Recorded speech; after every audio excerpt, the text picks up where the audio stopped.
Shalom, Zaya. Shalom, what was that? What's good? What's good? Not much, man. Did you get a contact with Elect? Yeah, he said he'd be on in a second. He said he just doing something with the kids real quick, and then he gonna come on right now. All right, that's cool. What's up with you? What were you guys discussing? So I think I got there at like the very end of y'all discussion on Clubhouse. So I didn't even know what y'all were really discussing. Oh, But yeah, and tell you can talk to me. yeah. We was talking about like Ethiopia, and then we was talking about like the land grant stuff like that. Um, and then we was just talking about like the different schools of thought, like like in the time of the New Testament and stuff like that. Because they was thinking that Jesus didn't come from a school of thought. They thought like he made up everything he was teaching. So that's we went through like a few different topics. Were y'all dropping a lesson or y'all just having just like an open discussion? Oh yeah, now we was just going at it with them. Because it was just because I came in a little bit late, like because I was talking to Avery, because faithful to God. He did me in one night. He got me kicked out of a room. So I'm plotting my revenge. So yeah. But yeah, and then I went up in there and then I guess Menelek was getting into it with some of the people on there, and then we just went through like different topics. But You saw yeah, my you saw my boy Mike. Mike got you kicked out. yeah, man. He got me kicked out of a room because I guess some of the Jewish people got into it with I guess some camp members. So I don't know. I go up in there. I'm trying to have a conversation with them or whatever, and then I guess one of the dudes was Jewish. That was the moderator. So yeah, as I'm trying to like talk or whatever, he letting everybody cut me off, and he didn't let me respond to what Faithful had said. So he kicked me out. But it's cool though. I'ma flame him when he jumped because he's like, yeah. I Oh, just thought so it was it weird. was on Mike's group chat, I guess. No, it wasn't his. It's actually ours. It was a Yap gang. Then It was how did he kick you out of your stuff? well because I wasn't a moderator, Oh, and he was an admin, and I was an admin. So I guess the dude didn't know who I was or whatever. And then like you feel me, like he's in the African Jewish diaspora group, and I guess he didn't know that like I'm friends with Avery and them, so he kicks me out of the room. But yeah, I'm gonna catch him slipping though. what? He has a problem with Avery and them. Nah, he's actually friends with Avery and them too. Oh, okay. But cause Faithful, you know how Faithful go in on us. He's like, you black Hebrew Israelites, and y'all not Jews, and y'all violent and racist and all this other stuff. Nah, he is his normal rhetoric. Funny that he only talk about us, but he don't talk about nobody else but us. But yeah, so you know how he does his thing. So then he kept gaslighting them, and and then they just kicked me out the room or whatever. But yeah, Hmm. it's a shame because Faithful keep running from me. But in that room, because I wasn't a moderator, he had some brass on him that day. Yeah.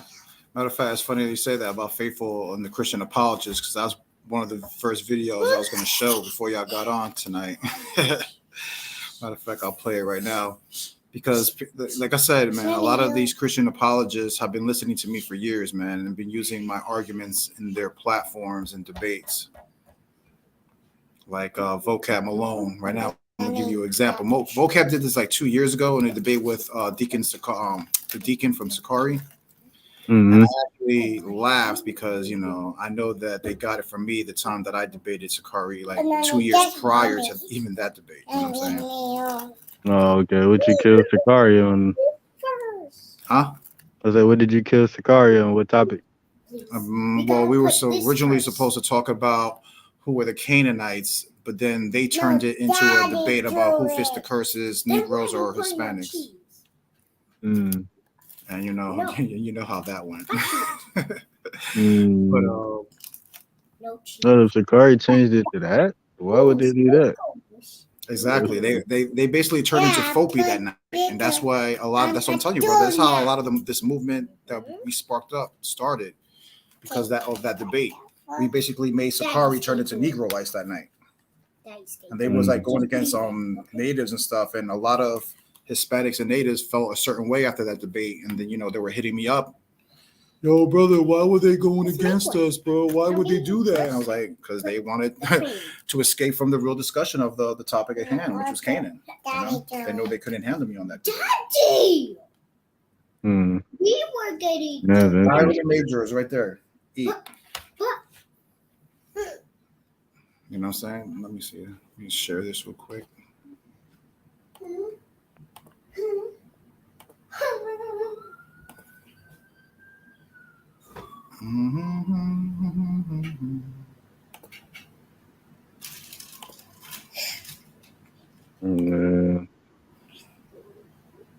So annoying. Where's my phone? This is a key verse. Give me my phone. What they do is say the way you identify an Israelite is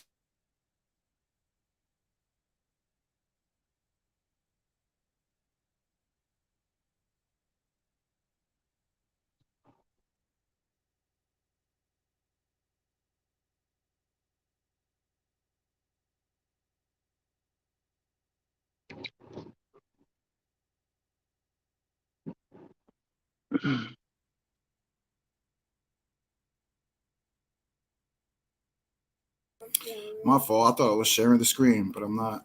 So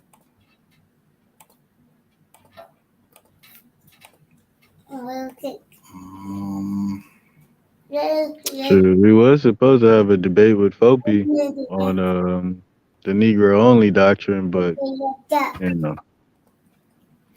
that didn't go down. Yeah. All right. Yeah. Here's the video. Is it this one? Yeah.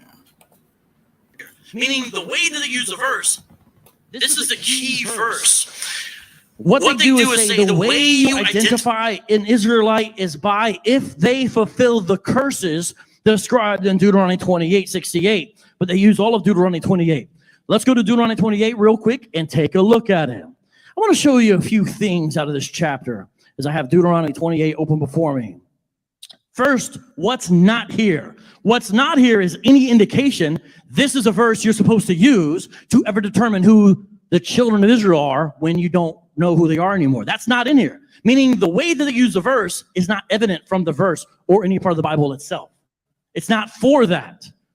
Secondly, the curse that you'll forget who you are, it's not in here. The very curse they say is the reality is not present in the list of curses given to Israel if she disobeys the covenant. That's important to understand. That deals with the presuppositional nature of the way they're using this verse, this chapter. Now, let me show you a few things. Call your attention to a few things. Maybe circle them in your Bible. Verse 27, it literally says the boils of Egypt. That shows you it's talking about real Egypt, real place. So it's important. Keep that in your back pocket. Maybe just underline Egypt in chapter 28, verse 27. Then you also have verse 36. The Lord will bring you and your king, whom you set over to you to a nation that neither you nor your fathers have known. They believe this is fulfilled in the transatlantic slave trade. Who is the king? Was there one king of all the peoples on that? Who's the king? What do they say to this? Some say, if they believe in reincarnation, which some do, King David and those kings of Israel were there reincarnated. Some say that. But that's not what it's saying. Some say, Well, here's this king you didn't know about. But even if they do that, he's not the king of all these different ethnicities. But this is a king that's been set over Israel, isn't it? Who's the king? Some say, well, every curse doesn't have to be fulfilled every time. That means they're saying it wasn't fulfilled in the transatlantic slave trade. That's an admission on their part. Verse 46, they shall be a sign and a wonder against you and your offspring forever. If these are always a sign for the offspring forever, then how would you ever not know who you are? Verse 52, they shall besiege you in all your towns until your high and fortified walls and what you trusted come down throughout all your land. This happened in the Bible, didn't? Assyria, Babylon, right? Your land. This means Israel.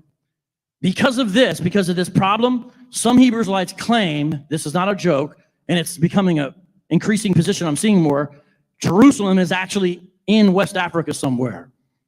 Because there's a problem with this verse, because you see it's your land. It's not from another place. They shall besiege you in all your towns throughout all your land. Siege warfare wasn't a part of what happened. This is not the transatlantic slave trade mode of operation. Siege warfare? That's not how it went down. It's not a description of that.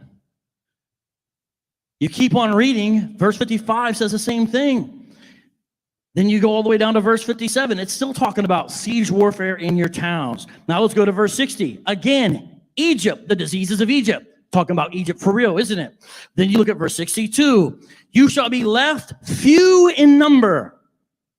If you've got a 12 tribe chart, you've got Black Americans, Jamaicans, all the Native Americans, including all of South America. The 12 tribe chart goes down to the tip of South America, plus anyone that's Hispanic, wherever they may be. That's not few in number. The 12 tribe chart destroys this idea of few in number because it's a lot of people. Problems. And you shall be plucked off the land that you are entering to take possession of it. Superwoman.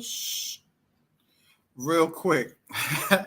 I just have to say, a lot of vocabs arguments are pretty sad and pathetic. You know what I'm saying? When he talks about that few in number argument, that's just crazy. First of all, when you're going through the curses, yes, you will be left few in numbers. And that's exactly what happened to the so-called blacks and natives, right? When they went through their transatlantic slave trade and when we got colonized over here, we were brought in few numbers. I don't think vocab has ever read a book of native history, but that's what you read over and over again, how we were brought to very low numbers. So when vocab says now that, oh, but look at them now, right? 400 or 500 years later, people, I want you to realize that too. For some, 6. Now we're this large number, but that's exactly what scripture says. It's like in the book of Hosea, 1 and 10, it said that Israel, the northern kingdom, will be a number that can't be numbered or measured. Pretend it's a cheesy one. Or, well, since he's a Christian, the book of Revelation 7 and 9, where it talks about that number that cannot be measured or numbered. That's talking about Israel. So I don't know why he say what he say. It doesn't make any sense whatsoever, right? I don't know. Jeremiah says that y'all was supposed to debate him tonight or something. Nah, bro. Man. Hold on, bro. Shalom, brother. Jose. Actually, Jeremiah has been running from me for a month now, a whole month. Okay, he refuses to take the debate. He slanders, calls me a Christian, whatever. Hides behind his daddy. Shout out to my brother Judah Naz. Bro, stop with the slandering. I mean, how about this? Jose, you want to make it interesting tonight? You want to, Jeremiah, you want to debate right now? What was the topic y'all supposed to debate about? The same thing that we're discussing right now. You already know they're going to die anyway. So you said the what? Same topic that we're going to discuss tonight. Oh, because we're supposed to be debating Jeremiah's, but Jeremiah's, I was up there on Saturday. You didn't say nothing to me, bro. I mean, I was on the channel. I mean, it's not like, hold on, Menelec. Wait, bro. I was on the channel, bro. You didn't say anything to me on the channel. So if we're gonna debate, let's debate, bro. We're not about to keep just going back and forth with you. Rather than that, we could have the conversation with Jose, someone who actually is going to have the conversation with us. It's either you gonna debate us, bro, or you not gonna debate us, bro. Just make up your mind right now. If you ain't gonna debate us, let us have this conversation with Jose, someone who's willing to talk about it. Or you gonna jump on here right now and debate us, or what you gonna do, bro? But Because yeah, I we mean, I keep only had to going back ask. and forth with you, bro. I only had to ask Jose one time. He was like, "Yeah, we'll do it tonight." Like, but Jeremiah's like, "Bro, this is the thing. I have a channel. You have a channel. Debate talk for you. Wherever you want to go, Clubhouse. Like, we could have did it, bro. It ain't gonna take nothing but 20 minutes, bro. But like all the trolling and stuff like that, like, bro, you're just reducing yourself to a troll. You're making the native Israelites look bad because like the ones like Jose got like some information and you don't. Okay. Yeah, didn't you say in Judah's chat that the natives aren't Israelites? Like, you seen that, Jose? He said that the natives aren't Israelites, bro. Yep. You said who? Jeremiah, he said that the natives weren't Israelites. I don't know. When did he say that? On Judah's chat. I don't know why he said that stupid shit. But yeah, it's up to you, Jose. What's Like we could bust it down how we're gonna do it, or if you wanted to like host Jeremiah's unraveling and finally getting squashed, you could do that too. I mean, but Jeremiah's ain't gonna do it. Like he ain't gonna come up here and debate right now. I'm ready to debate right now. I don't need to make no PowerPoints. I'll pull up everything I need piece by piece and annihilate you, bro. Like I don't need to study, bro. I'm already studied up, bro. All right, I'll drop the link. See if he wants to come on.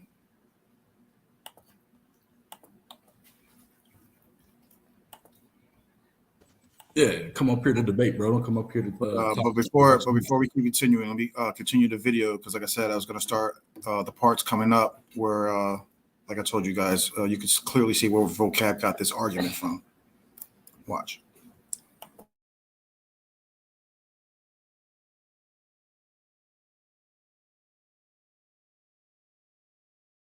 Where was that land? Israel. That's not where people were plucked off from.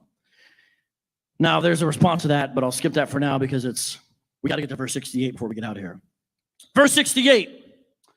And the Lord will bring you back in ships to Egypt. So you're going back to somewhere you were before, and we've already seen it's really talking about Egypt. You can't go back to a place you've never been. So this is talking about the new world. That doesn't make sense because it's going back to a place. So they'll say Egypt doesn't mean Egypt there. Egypt actually means bondage. But we've seen from the context of the verse, it really means Egypt because you're going back to that place. This is an undoing of the Exodus. Back in ships to Egypt, a journey that I promised that you should never make again. They didn't make a journey to America. So what's the journey they're making again? Back to Egypt. And there you shall offer yourselves for sale to your enemies as male and female slaves, but there will be no buyer. This is the ESV rendering.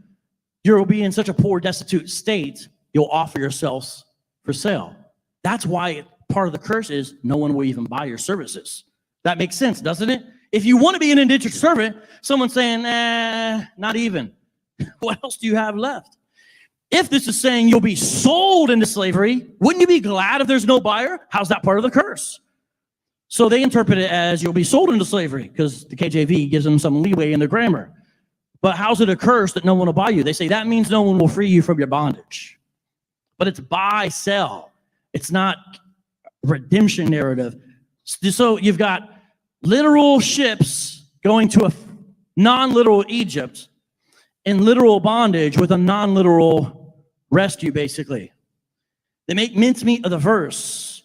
And that's one reason I recommended Eric Mason's chapter on Hebrew Israelism. He gets into this and even shows in regards to some of the Hebrew grammar, it's important. We don't have time to do it all here, but there's an important word there, makar, which is the word offer, because you have to contextualize this to translate it, because the words you shall offer yourselves for sale are not in the text. You have to see what does it mean by makar.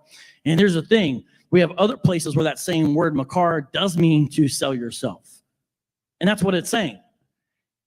But if they want to make it literal, it's happened. Because what they'll say is, when did Israel ever go back into Egypt?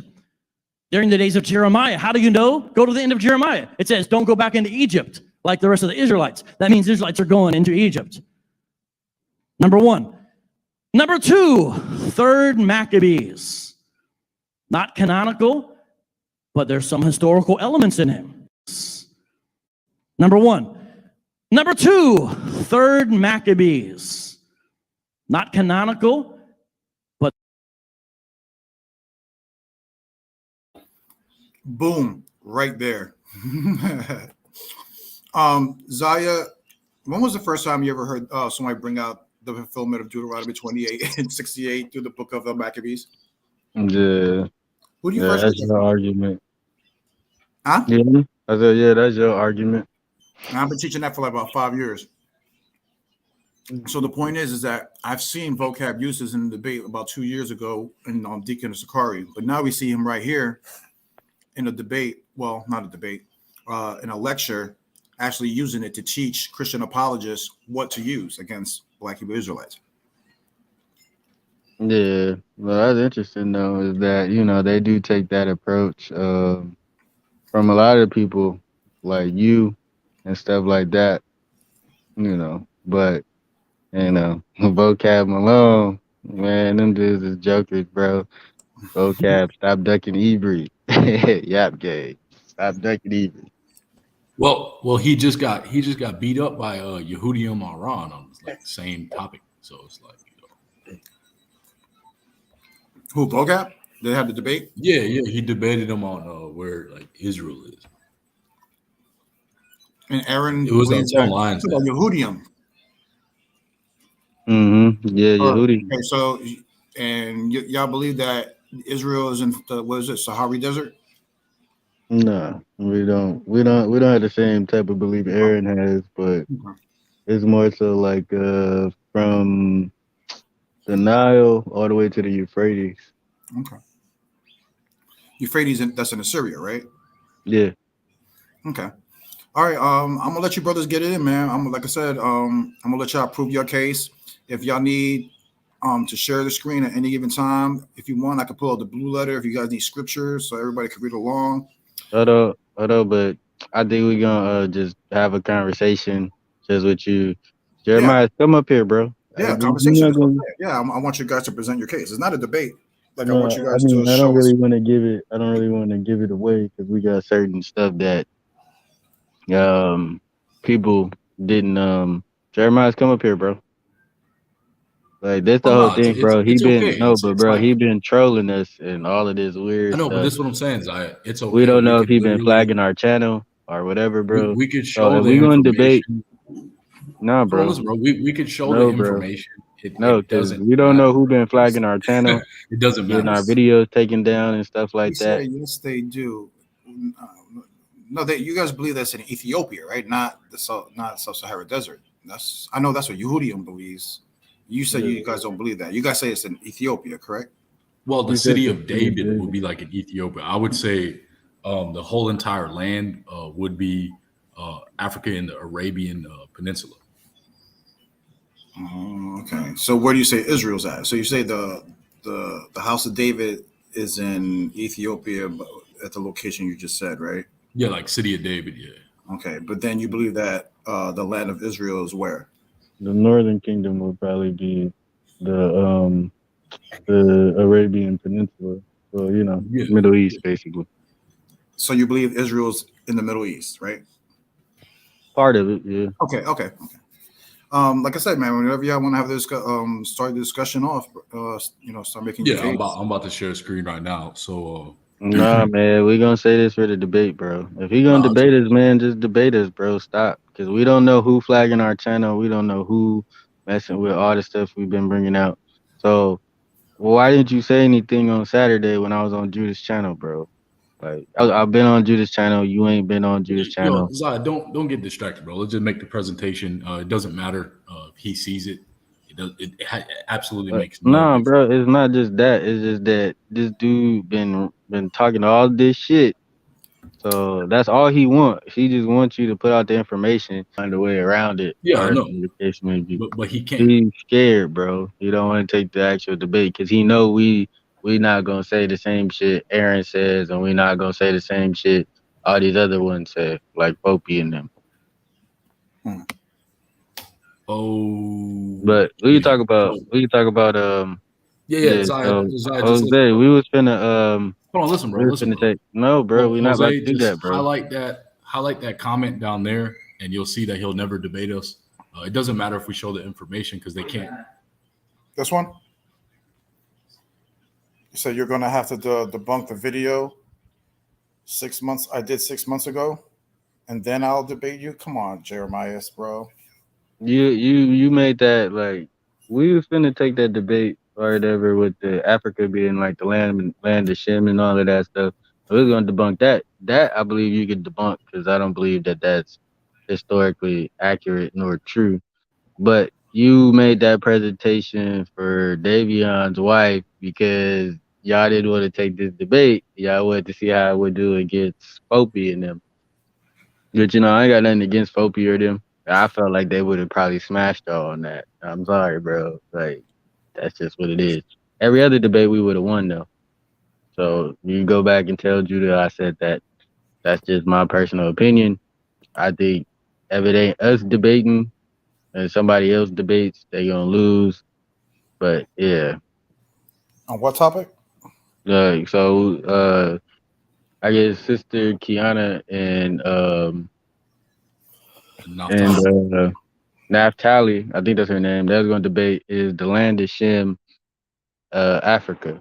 I felt like because Kiana has never debated before, I feel like Naphtali has an advantage because she debated before, and Jeremiah did a whole PowerPoint for her or whatever. It's just like it's no matter how much how much you did a PowerPoint for her, if she's never debated before, she's never had any type of confrontation with people. Like it's a skill you have to acquire because you can debate somebody and be totally 100% wrong, but if they know how to argue, they gonna beat you. You're saying the Sister Natalie from Fopi, right? Mm-hmm. Yeah, I've seen she's debated before, correct? Yeah, she has. So why would you say that Jeremiah will be picking on her if she's debated before? I know I've seen her. No, not her. No, I said he did a debate. No, he said he did a PowerPoint for one of our sisters to help her debate her. I was just like, well, she's never debated before. You feel me? She could throw her a curveball. It's just like if I say something that ain't nobody ever heard of before, you know, that's gonna throw somebody off. You ain't gonna know how to be flexible and recover from that. And she's gonna lose the debate. All right, enough of all that mess. I don't care what them people do, honestly. So we see this comment on the screen. You're going to have to debunk the video I made 6 months ago, and I'll debate you. Okay, you weren't saying that for this whole entire month. You, in fact, came on this video. If anyone will scroll to the comments, saying that I'm running from you, call me a Christian, etc. You're done, bro. Let's just make the presentation. No, bro. Let's just we'll take it. We'll take it somewhere else. We'll just talk about Ethiopians being Israelites and stuff like that. We'll just do that. We'll just get into that. No, it's all good. Let's just make the presentation. Bro, that's what we came up here, bro. I know I said no, bro. Because I want Jeremiah not to run, bro. Because he always talking to me, bro. He ain't never going to debate. He just showed that. Like, they're not even worth the time. I mean, yo, everybody in the chat, if you want to see Jeremiah's debate right now instead of like trolling in the comments, like he's even like removed his face from his avatar at this point. I don't really like get down how I used to, bro. It's either you're going to debate me or like you leave me alone. Let's. What do you want to do, Jose? You just want me to make the presentation, right? Yeah, I was like, yeah, that's why I invited y'all out because I wanted to talk about how part of Ethiopia is the light of Israel. I was curious about how you guys make such claims because you know me, I don't believe it's in Africa at all. You know, I have really good reasons why. Like I said, I don't know if you brothers ever watched my classes that I did about can the Americas be the Holy Land, part 1 and part 2. You know what I'm saying? I brought out like plethora of scriptures. Talking about weather, plant life, insects, animals, and things that don't exist over there in Africa. you know what I'm saying, at all. So during your presentation, you know what I'm saying, I'll be curious about certain plant, all these lands and locations that really don't match up with anywhere in Africa that we read our ancestors writing about the geographic locations of certain rivers, mountains, and things of that nature. So, but like I said, I already have classes on that. So, when Ziya says things like, show a presentation, that's the difference between me and a lot of other brothers. I actually, put all my stuff out there, you know what I'm saying? So people can hear it and hear my arguments. Yeah, it should, bro, and that's the problem. But hold on, man, like, 'cause that's the problem, Jose. We put up the videos and they got flagged, bro. We don't know who's trying to take down our information and stuff like that. So that's why I'm trying to tell Menelec, like, nah, bro, we gonna debate it on Judah's channel because they don't want to debate it nowhere else. We could debate it on Jose's channel. We should debate it right now, or but you see on the don't screen. Want to. But bro, this is the whole entire thing, Jose. Look what I'm saying, bro. That these people don't mean anything to me, bro. Hold on, bro. Wait, we did. Look at the screen. I know, bro. But we did. Yeah, I know, but we did. I think what two or three videos on this topic, bro, and they flagged all of the videos, bro. Like that's some fuck shit, bro. Bro, it's all good. Like, niggas is doing fuck shit, bro. So that's the case. He could have been debated this, bro. Like, you feel me? He got my Instagram and all of that stuff. Well, it's all good. Like, I'll just show like something like very simple, right? So I'm about to share my screen. Bro, no, bro. Yeah, no, we're gonna debate this dude. No, I don't want to debate him. Debate him. Read the screen that was just on there. He's not gonna debate, bro. Shalom, Daniel. Yeah, lately, even Jeremiah has been admitting that all he's been doing is just trolling people. So yeah, pretty much. I haven't really seen him debate anybody, so I don't know. From what I heard, I thought he told me, well, not told me, but last time I heard, he said he retired from debating. That's from what I read, but All right, we'll start. Here. Man, he was just debating the Panay and Mecca thing with them or whatever, talking about the city of Hijaz and stuff like that, which is on the other side of the Red Sea. So he was just debating that. So I don't understand why he's doing all of this trolling and stuff like that. Like that's the whole thing. Like if I think if we had brought the conversation to you first or whatever, then you probably would have already debated us. But this dude just been doing all this talking and stuff like that. And then for you to be like natives aren't Israelites all of a sudden, like what's really going on? Let's talk about that. Why are you saying natives aren't Israelites now all of a sudden?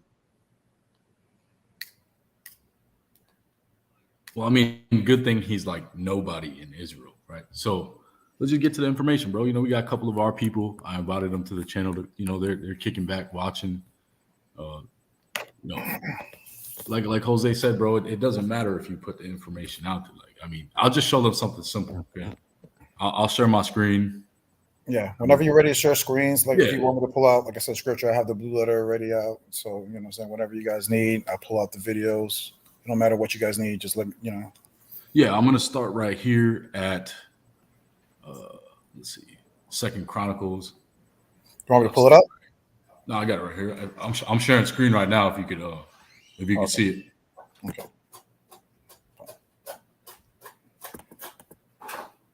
All right. I'm gonna have to go through this specific scripture twice because in the different translations they will insert certain words to try to confuse people, right? So when you go to 2 Chronicles 33:14, it will say, right? Hold on, let me click on it. Utilize 2 Chronicles 33:14. You go to this verse right here, right? And it says, afterward, he rebuilt the outer wall of the city of David on the west of the Gihon spring in the valley as far as the entrance of the fish gate and encircling the hill of the Ophel. He also made it much higher. He stationed military commanders in all the fortified cities of Judah. So let's go to it in the KJV, right? See, bro. No, bro. We not. We just gonna stop, Okay. bro. Cause hold on, bro. Stop, because That's why I came up here, bro. hold on. Jeremiah is over here talking about Jose. They believe Africa is Israel. Elect is going to use Ezekiel 47, bro. Why don't you just debate us, bro?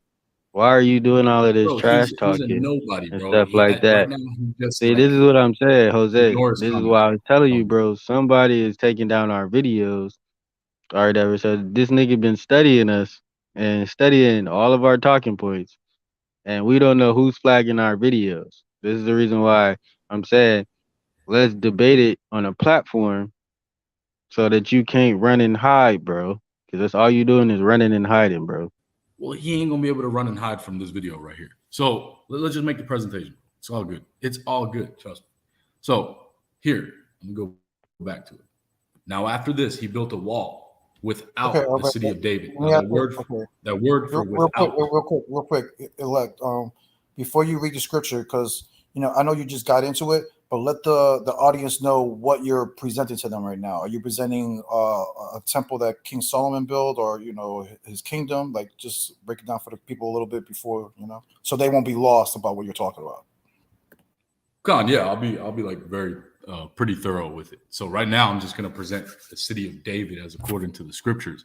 So on the screen, you see, now after this, he built a wall without the city of Dawad on the west side of the Gihon in the valley, even to the entering at the fish gate. And it compassed about the Ophel and raised up a very great height. And he put captains of war in all the fenced cities of Judah. So right here, he's clearly just rebuilding the walls for the city of Judah.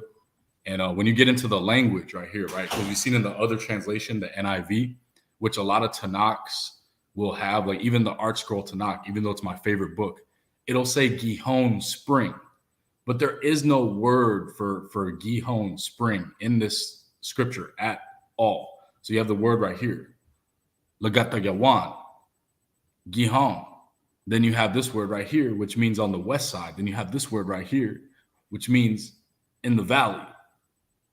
Like, there is no Gihon spring in here at all. It's a Gihon, and it's the same exact Strong's number, H1521, as in Genesis 2:13 and in 1 Kings 1-32. But we'll get there when we get there. So this verse right here, it's telling you he built a wall on the west side of the Gihon. Right? Hold on, my bad. Let me go back. He built a wall starting on the west side of the Gihon without the city of David. This word right here, without, it means around or even like outer wall. Hold on, I'll pull it up right now. There it is. So without, this word, H2435, right? It means outer, external, outer wall. Man, what happened? This thing is like touch sensitive on my laptop. Here it is. Where'd it go? All right, 1 second, y'all. I got any like little tap that I make, it like it moves the whole thing. All right, so outward, outer wall. Right? This is what it means. It's outer wall, outside. So it doesn't mean without. It means outer. So once again, the scripture, just for before we move on.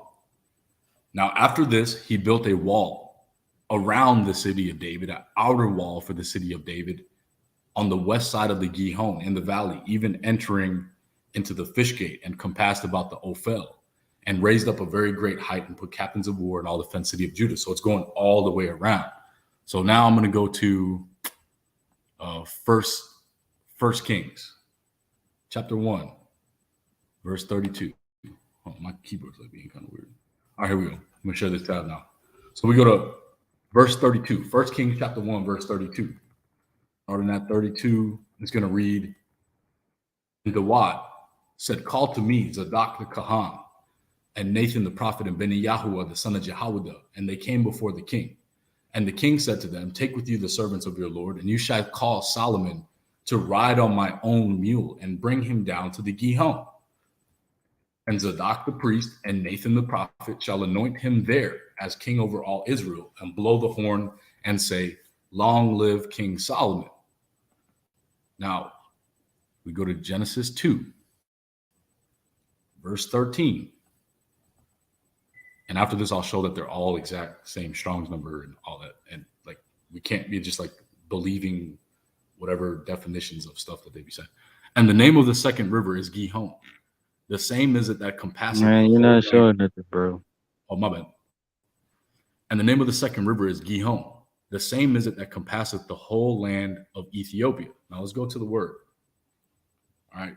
It's the same exact word. Here it is. Same exact word. Now, when we click on this word, right? All right, you can go to it. You can see the biblical usage for it. You can see how many times it is used. Hold on, let's see. So Genesis 2:13,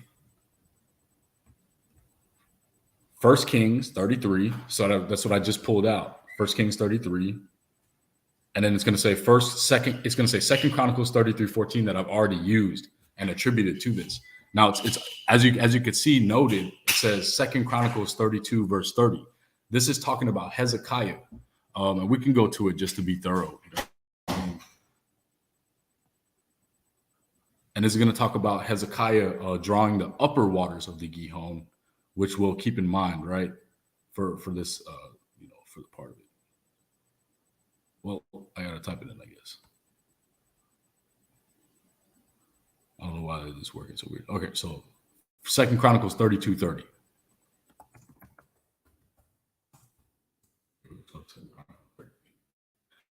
Now, verse 30. And what I'm doing is I'm also preparing. I'm like putting certain things into perspective so that when I bring out what they're falsely calling a Gihon spring, you know what I mean? We just get rid of all that real quick when you'll see exactly what I'm saying. The same Hezekiah also stopped the upper water course of the Gihon, same exact word, and brought it straight down to the west side of the city of Dawat. And Hezekiah prospered in all his ways. So now what I'm going to do is now I'm going to pull up a map of what they call Gihon Spring. Right? And then we're also going to destroy it at the same time. So if you have like an art scroll stones to knock, right? When you go to 2 Chronicles 33:14, it's going to say Gihon Spring, even though it is not in the language whatsoever. Okay. And it's supposed to be going around the city of David. All right. See, as you can see on the legend on the map, east is going up, west is going where south should be, south is where east should be, and north is where west should be. Right. So what map is that? What map is this that? is just like a simple map of the Gihon Spring.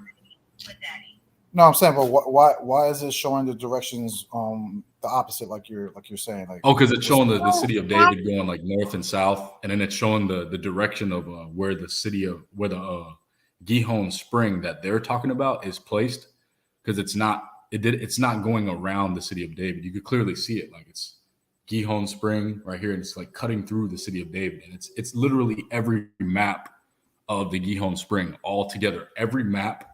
It's going to do this. It's going to go against 2 Chronicles 33:14, where it says, and after this, they built a wall around the city of David, starting on the west side of the Gihon, bringing it all the way around about the Ophel and round about the fish gate. And they raised up the walls of very great height and put captains of war in all the fenced cities of Judah. Then they go into it talking about they removed all the idols from the temple and made sacrifices to Yahweh. So this right here, the Gihon Spring, right? And I want to show something very crucial right here, right? So, hey, Jose, do you actually have a stones to knock? Oh no, I don't. Okay, so if you were to go to the stones to knock, once again, 2 Chronicles 33:14 will state Gihon Spring. But when you go to 1 Kings chapter 1, verse 32 and 33, where it's talking about that Solomon is going to be anointed as king over all Israel at the Gihon, it just says Gihon. It doesn't even say Gihon Spring. So like we're dealing with people that are hoping and praying that we'll never read this book or do what me and Jose are doing, and like actually looking at this thing critically and like saying it can't be where they're saying that it is.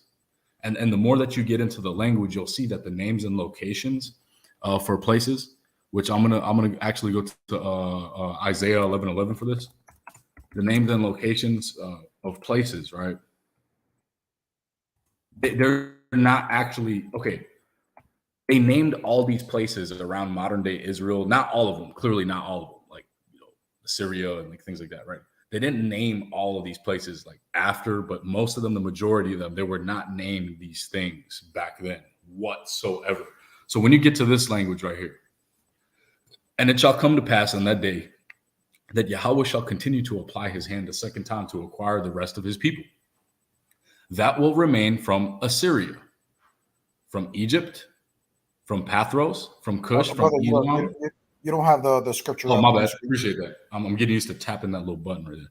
All right. So, and it shall come to pass on that day that Yahweh shall continue to apply his hand the second time to acquire the rest of his people that will remain from Assyria, from Egypt, Pathros, and from Cush and from Elam, Samaria. Anybody up here? What does this word? Where is this place Hamath denoting? It's denoting Syria. It's denoting Syria once again. I can literally pull it up right now in the blue letter and show you. It's speaking on Syria again. So Isaiah. So it's not speaking about only physical locations. But once again, Ethiopia is in there. But okay, so let's deal with this first, right? KJV, Isaiah 11, right? And we'll easily show it. Like it's speaking on, it's going to acquire from Assyria. Oops.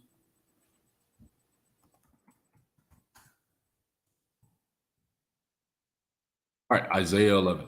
Go to verse 11, and I'm about to share this tab right now. There it is. So go to verse 11, right? He shall acquire his people, which shall be left from Assyria, Egypt, Pathros, Cush, Elam, Shinar, and then from Hamath. Well, Hamath, let's click on Hamath and what Hamath means. Because Hamath ain't talking about no literal place right here. Because Hamath, it's talking about Syria. Once again, Syria.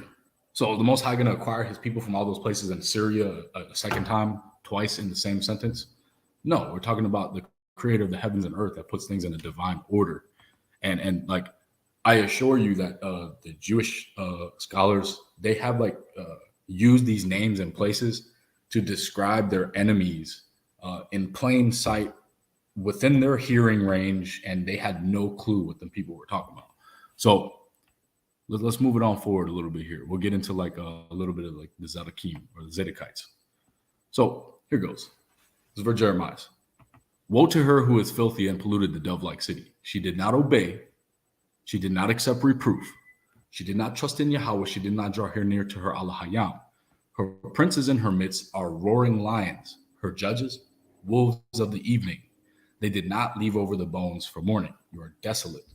Her priests are unstable, treacherous people. Her priests have profaned the sanctuary. They have, in fact, even removed the Torah. Yahweh is just in her midst. He commits no injustice. Every morning he brings his judgment to light. It does not fail. But the one who commits injustice knows no shame. So let's jump down a little bit. For then I will convert the peoples to a pure language, that all of them call upon the name of Yahweh, to worship him on one accord.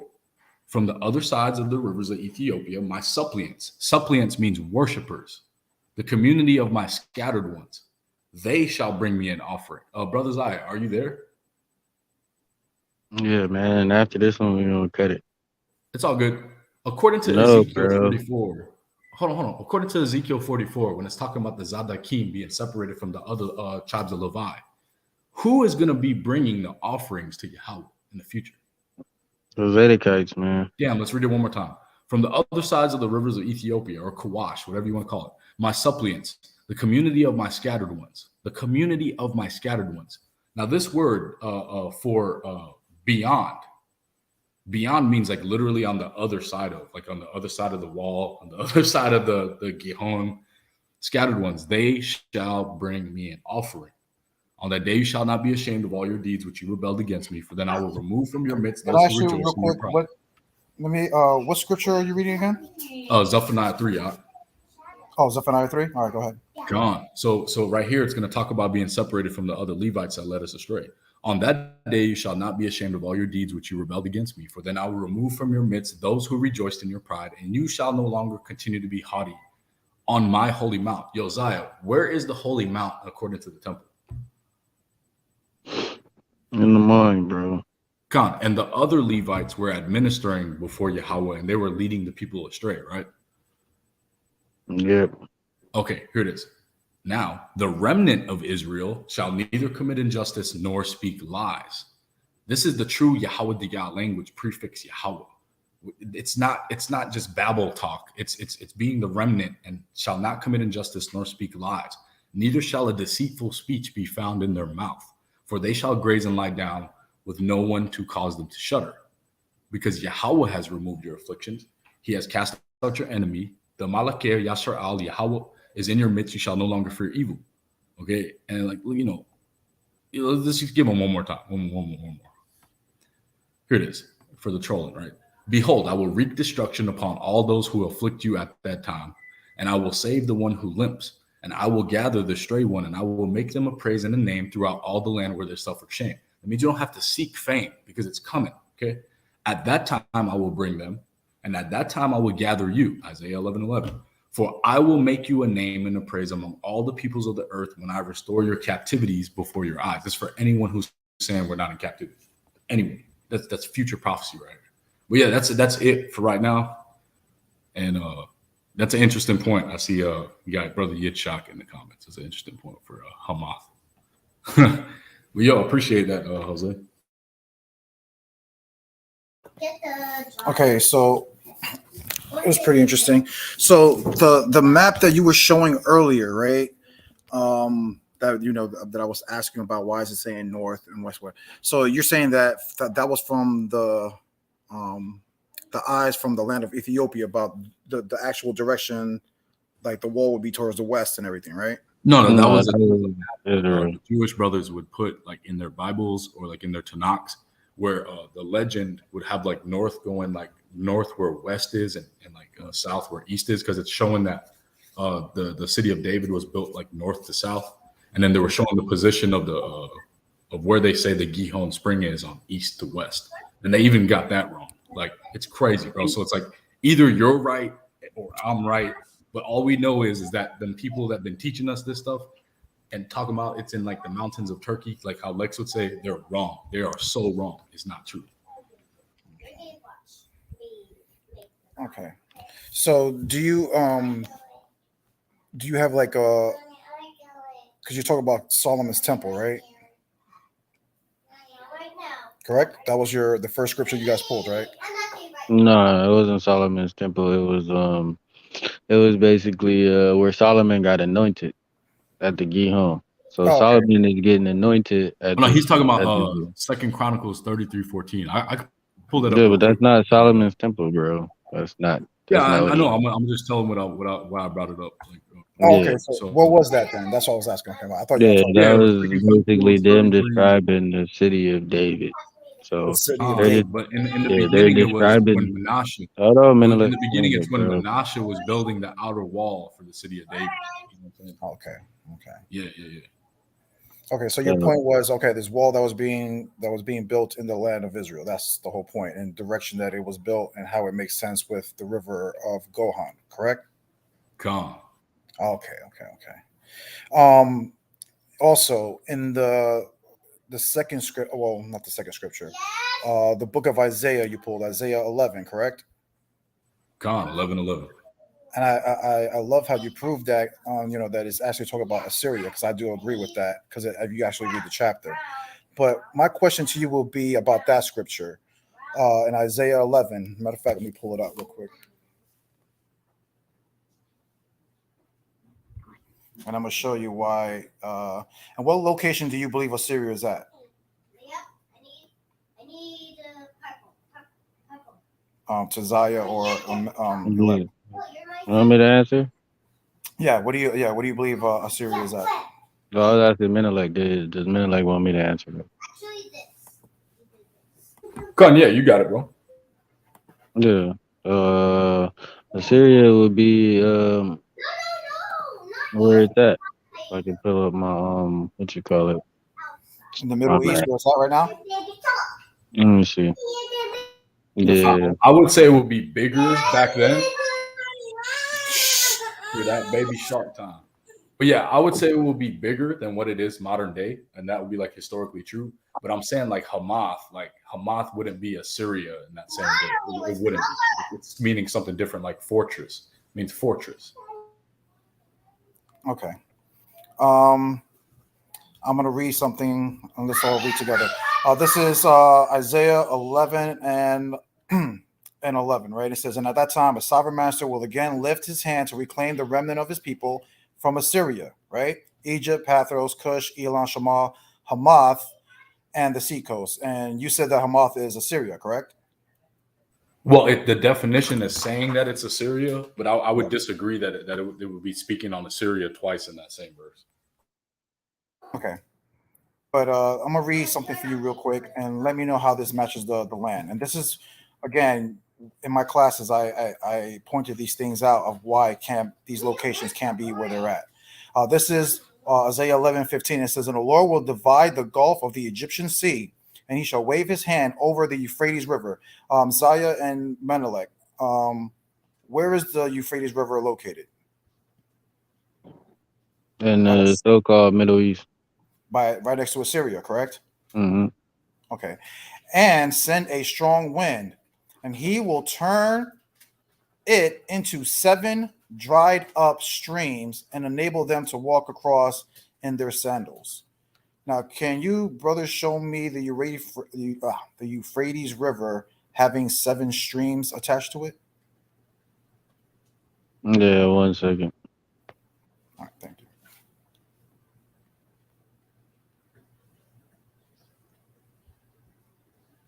Hey, where's my phone? Oh, there it is. What we really got to do is like download a blank Just map. give me a second. Let me pull it up, bro. I gotta. Yeah, what we really got to do is like download like a blank map, and because like if you could see what I showed you with the city of David in Genesis 2:13 and Second Chronicles, it literally like it points to the city of David being right there, even though it's not saying it in literal terms. It's saying it right there though. We gotta like download a blank map and like fill these things out and go through all the names of the biblical locations in the scriptures and see which ones are actually talking about like biblical locations. Because this is like scholarship of other people with their revival movement, and they utilized it in a way that they needed to. You see what I'm saying? And we got to be able to like decipher that. Yeah. So if I'm not mistaken, it's the Karasu River, Merat River, Tigris River, Euphrates, and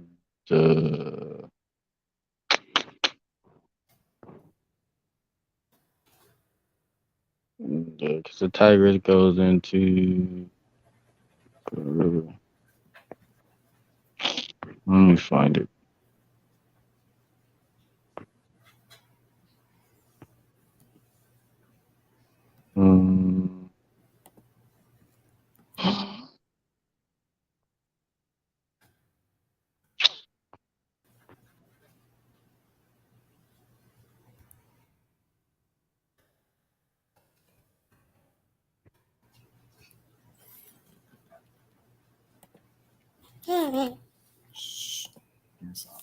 What happened? Give you your sister. She knows how to do.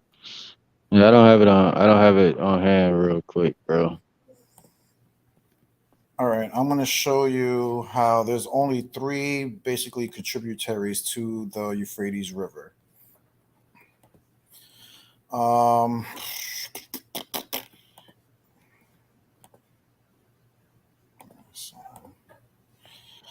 It says, how many tributaries does the Euphrates River have?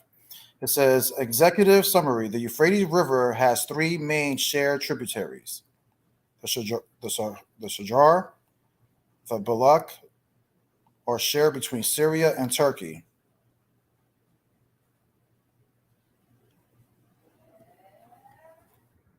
According to it says there's only three main rivers that connect to the Euphrates River.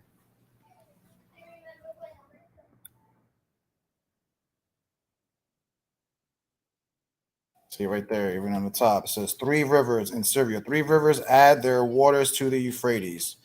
Those are the 3: the Shajar, the Balak, and Kabar.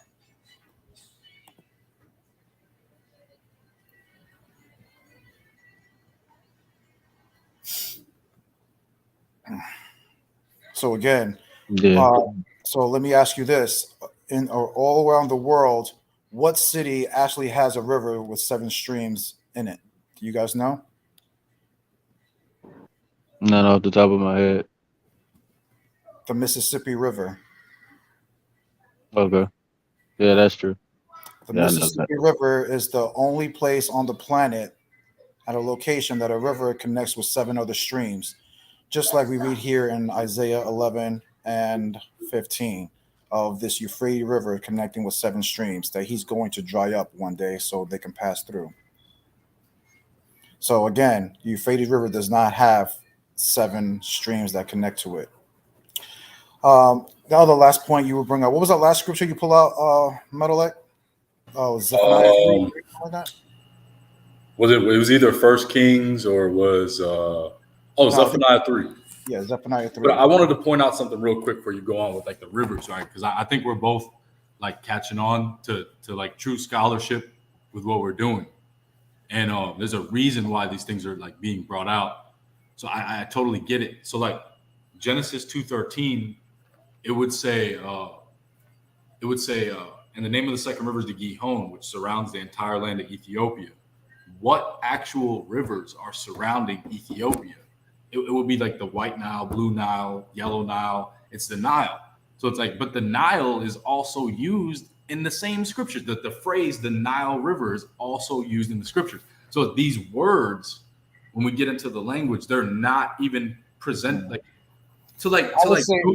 I'll put like this. I'll put like just Metalek, like what I'm doing, because I really don't care about words. That's the whole point. Like we all know, man can change names of locations. They can just change the name of a river if they want. But my point is this: what I like to do is go by what our ancestors describe these geographical locations to be and look like. You see what I'm saying? So I really don't go by names because we can change names all day long. But according to, like I just read here in Isaiah 11:15, right here, from what our ancestors, according to the land that they're talking about, that this Euphrates River actually connects to 7 streams. But the whole point is, man is telling us that this place that's in Assyria today on the map, and the Euphrates River, which they claim is the Euphrates River, doesn't match up with what Isaiah just said in the prophecy. That's the whole point. I don't need to talk about names and and guess locations. I'm just talking about things that they're seeing and that they're writing down. And like I said, there's only one river that does that in the world, and that is the Mississippi River. And that's what you basically. That's fire, Jose. That's fire. You know what? We both, from both of our perspectives, no matter who is right, we both could draw from each other to destroy the lie that they're telling about over there in the so-called Middle East, because that shit's not real. That's a theme. But the thing is, brother, it's a lie about it being in Africa also, and I'm gonna make beautiful points, especially about Ethiopia. You know what I'm saying, and how it cannot be anywhere in Ethiopia. You know what I'm saying? Because I'll give you a good point right here, right? And then I get into Zephaniah. Ethiopia, right? We all know the story of Elijah, right? What did Elijah do when those kids made fun of him? What happened? Cursed them, and then the bears came. Now, can you show me bears in Ethiopia? Nope. So again, according to the scriptures, in the land of Israel, there should be bears. So Ethiopia can't be the land. And I could do this with many animals, like the quail. What do you guys know where the quail originates from? Where does quail originate from? Quail originates from, I want to say, I would like to say, isn't it like I would say somewhere in the Middle East? Nope. Mhm. Quails originate from the Americas. Matter of fact, let's look it up real quick. Yeah, but no, they do have quails in the Middle East. Though. Oh yeah, they That migrate. is, Yeah, they yeah, that is, migrate. I would say yeah, they that is migrate, an but actual delicate. Well, yeah, well, it but was yeah, considered a delicacy at one point in time. but quails They actually hunted them to extinction. But yeah, this is what I'm getting at though. Hold up, hold up, man. Wait, because I wanted to say this too. But what I'm So, saying is like, how do you know that it's actually a quail? Is that what it says means in the language? well, yeah, no, that's exactly what it says. It does say quail. So, I do agree with that point. So, my other point is, because I'm trying to flip through all of these different debates. So, at one point in time, I know I had it somewhere. At one point in time, bro, if I'm not mistaken, the Euphrates had something that was like some places dried up there. So could these things cartographically have been connected to Euphrates? I mean, that is something that we don't know that the scholars would argue about. So it's up for scholarly debate. If you say that yes, these rivers once existed, I'm trying to flip through and find it, but it does say that yes, once these rivers that existed, they dried up or whatever the case may be, and they haven't produced any rain. I mean, well, they haven't been they should say active since, and now you have those three main rivers. But like I said, I was trying to bring that out in the debate and stuff like that with Jeremiah, but keep ducking. So but the point is, here it is right here, right? And it mhm. says this. It says quails live in woodlands, croplands, and open spaces that are covered in bushes, such as the grasslands and farmlands. They originated from North America, but they can also be found across Europe, Australia, Asia, Africa, and South America, right? But again, where does it originally come from, right? And my point of this, I'm bringing that out real quick, was just to show you that a lot of the animal life that we read in the scriptures, you can clearly see that it's talking about North American animals and not African animals. But Point where's the being, lion? but hold on. Point being, yeah, we have mountain lions, we have jaguars, we have panthers, and it's beautiful that you brought that up because, like I said, when I get into my presentation, I'm gonna show you why I believe what I believe. But I want to get into your Zechariah real quick because I think that Gone, Zephaniah 3. yeah, Zephaniah 3. I think a lot of people get confused because they believe that it's talking about Israel at that moment that you were reading in verse was I believe 10 or 11 you read when it's actually talking about the other nations, and that's beyond the rivers of Ethiopia. Well, yeah, Meaning, it's talking about the dispersed of Israel. no, that's what I'm saying. It's not talking about the dispersed of Israel at all. It's actually talking about the other nations, the converts. And I'm gonna read it for you. I'll read it from the Net Septuagint. Hold on. They say all those donuts. No. Yes, they did. They ate like 3 donuts, babe. They were crazy today. I ate 2. I ate 2, Mom. Mom, I I heard. Okay, calm down. It's okay. All right. This is what I like about the blue letter because it actually helps you get the context of the chapter sometimes. But if you say right here, it says, "Woe to Jerusalem and to the nations," right? So it's, right here, what we're about to read is about Jerusalem and the other nations, right? And it says, "The filthy stain the city, it is as good as dead. The city filled with oppressors is finished. She is disobedient. She refuses correction. She does not trust the Lord. She does not seek the advice of her God. Her princes are as fierce as a roaring lion. Her rules are as hungry as wolves in the desert, who completely devour their prey by morning. Her prophets are proud. They are deceitful men. Her priests defile what is holy. They break God's laws. And the just Lord resides within her. He commits no unjust acts. Every morning he reveals his justice. At dawn he appears without fail. Yet the unjust know no shame. I destroyed nations. That walled cities are in ruins. I turned their street into ruins. No one passes through them. Their cities are desolate. No one lives there. I thought, certainly you will respect me. Now you will accept correction. If she had done so, her home would not be destroyed, by all the punishments I have threatened, but they have eagerly sinned in everything they did. Therefore, you must wait patiently for me, says the Lord. For the day I will attack and take plunder. I have decided to gather nations together and assemble kingdoms, so I can pour out my fury on them. So, what is being discussed here, elect? It's destroying the Gentile nations. Okay, so I can pour out my fury on them, all my raging anger, for the whole earth will be consumed by my fiery anger. Know for sure that I will then enable the nations to give me acceptable praise. What nations is that? Is that still the other nations? Elect? I mean, yeah, it's saying that, but it's not saying that. All of them. So who's all of them? The other nations, not Israel.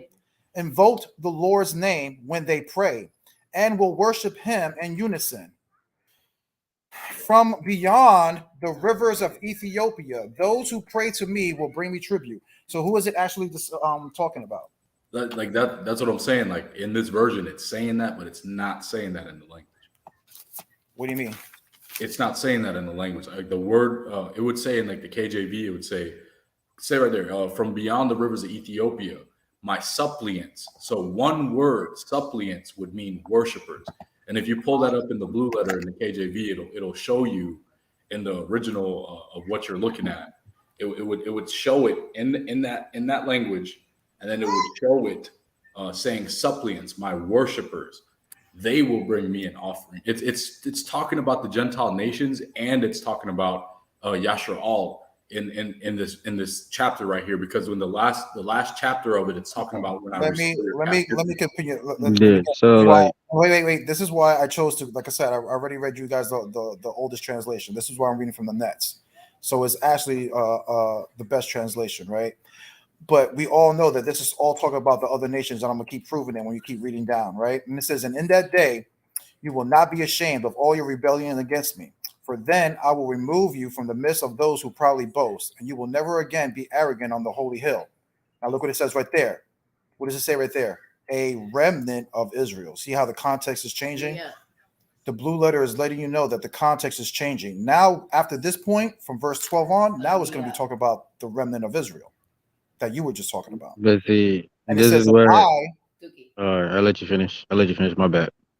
And I will leave in your midst a humble and meek group of people, and they will find safety in the Lord's presence. The Israelites, see how it's completely letting you know it's talking about the Israelites. The Israelites who remain will not act deceitfully. They will not lie, and the deceitful tongue will not be found in their mouth. Indeed, they will graze peacefully like sheep and lie down, and no one will terrify them. And all I was just bringing it out was just correct you, because you were saying when you were breaking it down that this was verse 10, and then was talking about Israelites being beyond the other side of the Ethiopia river, when it's actually just talking about the other nations that were on the other side of the Ethiopian river. But I would say this, Jose, the Masoretic text doesn't agree with that, but this translation. Well, this translation is still like 1,000 and something years older than the Masoretic text. Well, this is what I'm going to say. So can we put it up side by side in the Hebrew? Because that's the whole entire. That's the reason why. Like, I would say, like, the Septuagint is you written can't in Greek, put it up. but you know that the Septuagint. Just real quick, Jose, because we can't put it up side by side with the Hebrew to even compare it. Okay, like pull it up in the tools right now. So you can just hit this is tools. what I would say, Jose. When you're done, I could break it, the whole thing down, the whole chapter in the language, and show you that, like, even this verse, right? Like go all the way up to verse 1, like, so I can show you what I'm talking about. Like, because like it even says it, like go up just a little bit more, so I could it's like verse 2 is like, see, it says, "Woe to Jerusalem and the nations." So it's like it's speaking about both. And like, I know that, brother. That's what I first. Go to the last verse of the chapter. Of the chapter? Yeah. Because like right here, it says, "At that time I will lead you, and at that time I will gather you together. Be sure of this: I will make all the nations of the earth respect and admire you when you see me restore you." This is talking about Yashar'el when you get into the language, restoring their captivities, because in the language it's talking about captivities, and even in like the Greek, it would be saying the same thing. Like when you go up one more verse, it's talking about destroying the Gentile nations. Right above it, like those nations that afflict you, and then right here it's talking about Yashrael. But Yeah, brother, you're not getting the point though. That's what I'm saying. I understand that. This is why I even brought you to here when it says after verse 11 is speaking about the remnant of Israel. Because like I said, you acknowledge that at the very top it says, right, woe to Jerusalem and the nations. So it's going to be talking about Israel and the other nations. The point is that it started talking about the other nations all the way down until verse 11. So that's when it says, and that's why I asked you from verse 8 and down when I said, you know, who when he says that I will attack and, you know, gather the nations together, you said that was talking about the other nations and other kingdoms.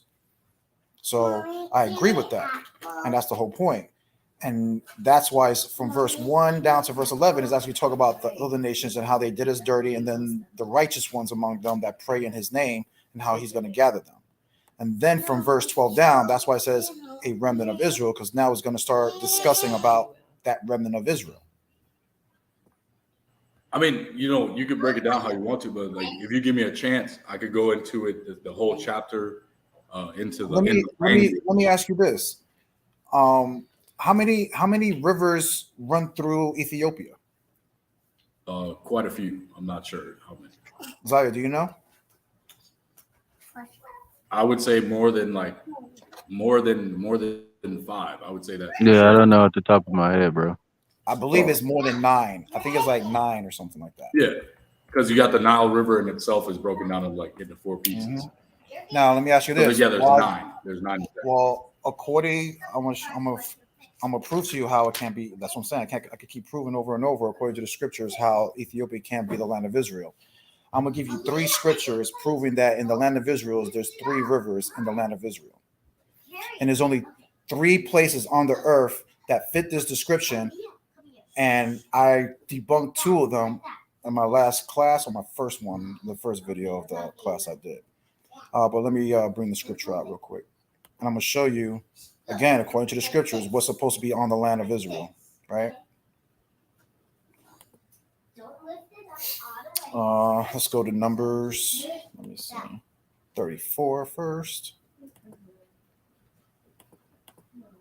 Yeah, when you're done, can we go to the LXX? Lift it up more, Leah. Thank you. Same chapter, same verse. If we go to the LXX when you're done. You talking about for Zephaniah? Yeah, same thing. Just if we go to the LXX translation. Like that. Okay, leave it. Well, you know, so I want to bring out a few scriptures to make a point, though. Just be patient. Yeah, just when you're done. Just when you're done. All right, this is Numbers 34 and verse, let's go to 12 or 11. Hold on. We'll start at 11. It says, the borders will run down from Shepham to Rablah on the east side of Ain, and on the borders will descend and reach the east side of the Sea of Chinnereth, right? So that's one of the seas that would be in Israel, correct?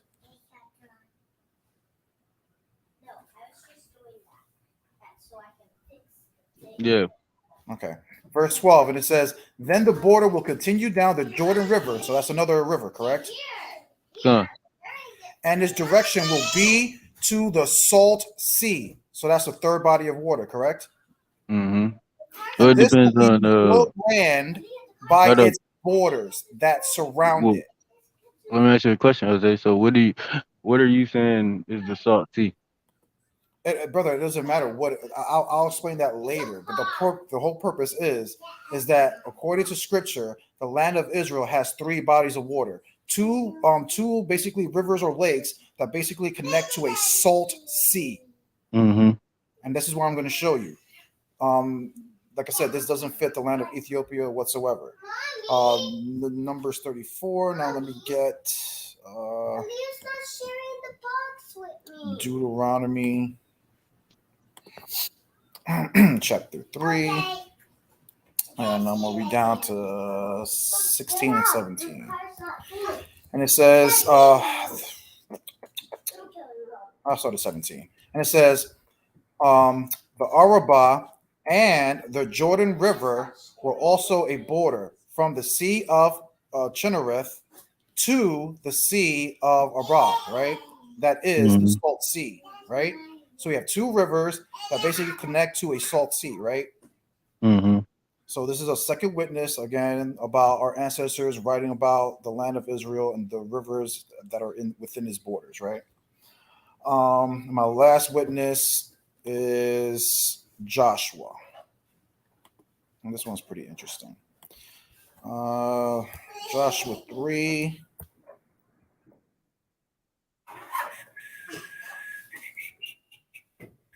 All right, 3 and 16. It says, the waters coming downstream toward them stopped flowing, and it piled up from upstream to Adam, the city near Zarethan.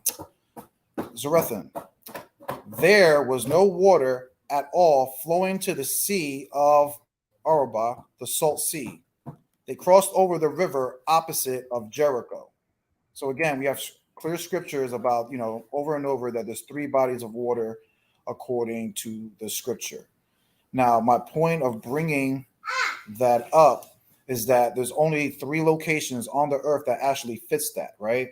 Now, one can make the argument about the what you call the land of Israel today, right? Because you have, what seas there? You have, the Dead Sea, right? Then you have the Jordan, and then the Sea of Galilee, which is a salt sea, right? But the problem with that is that we all know that the Jordan River wasn't in ancient times. That was something that was recently built modernly, right? Mm-hmm. So we know that's already debunked. Second location that it could be on the planet Earth is Peru in South America. But the problem with Peru is that it's facing, I think the Salt Sea is facing the wrong direction, right? But it does have three lakes. You have Lake Titicaca and Lake Puhu. So that it makes sense, right? But the number one location where I teach it is in Utah. Because in Utah, you have the Bear Lake, which and the Bear River, which connects to the Salt Lake, which is a salt lake. So there's only three locations on the planet Earth that matches it, but Utah matches it to a T.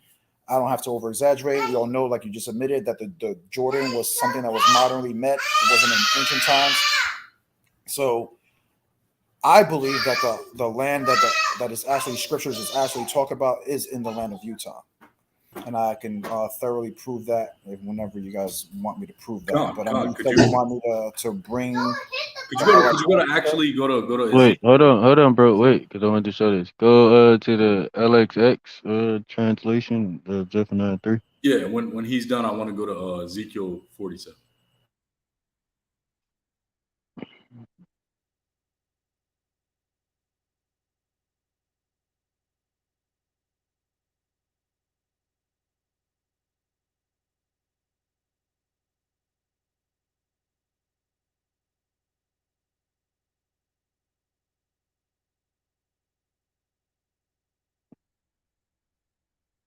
No, you got it in actual Greek.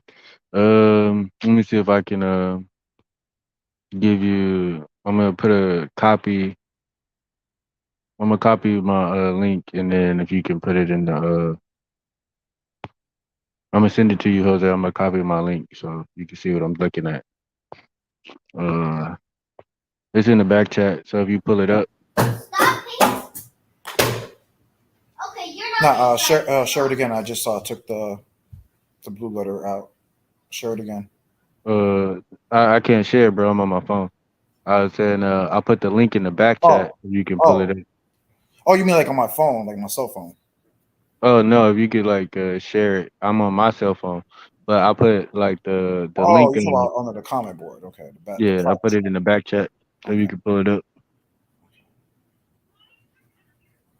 Okay.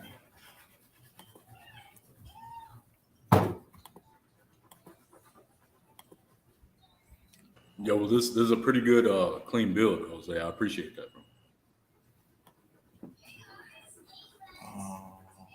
Where is it at?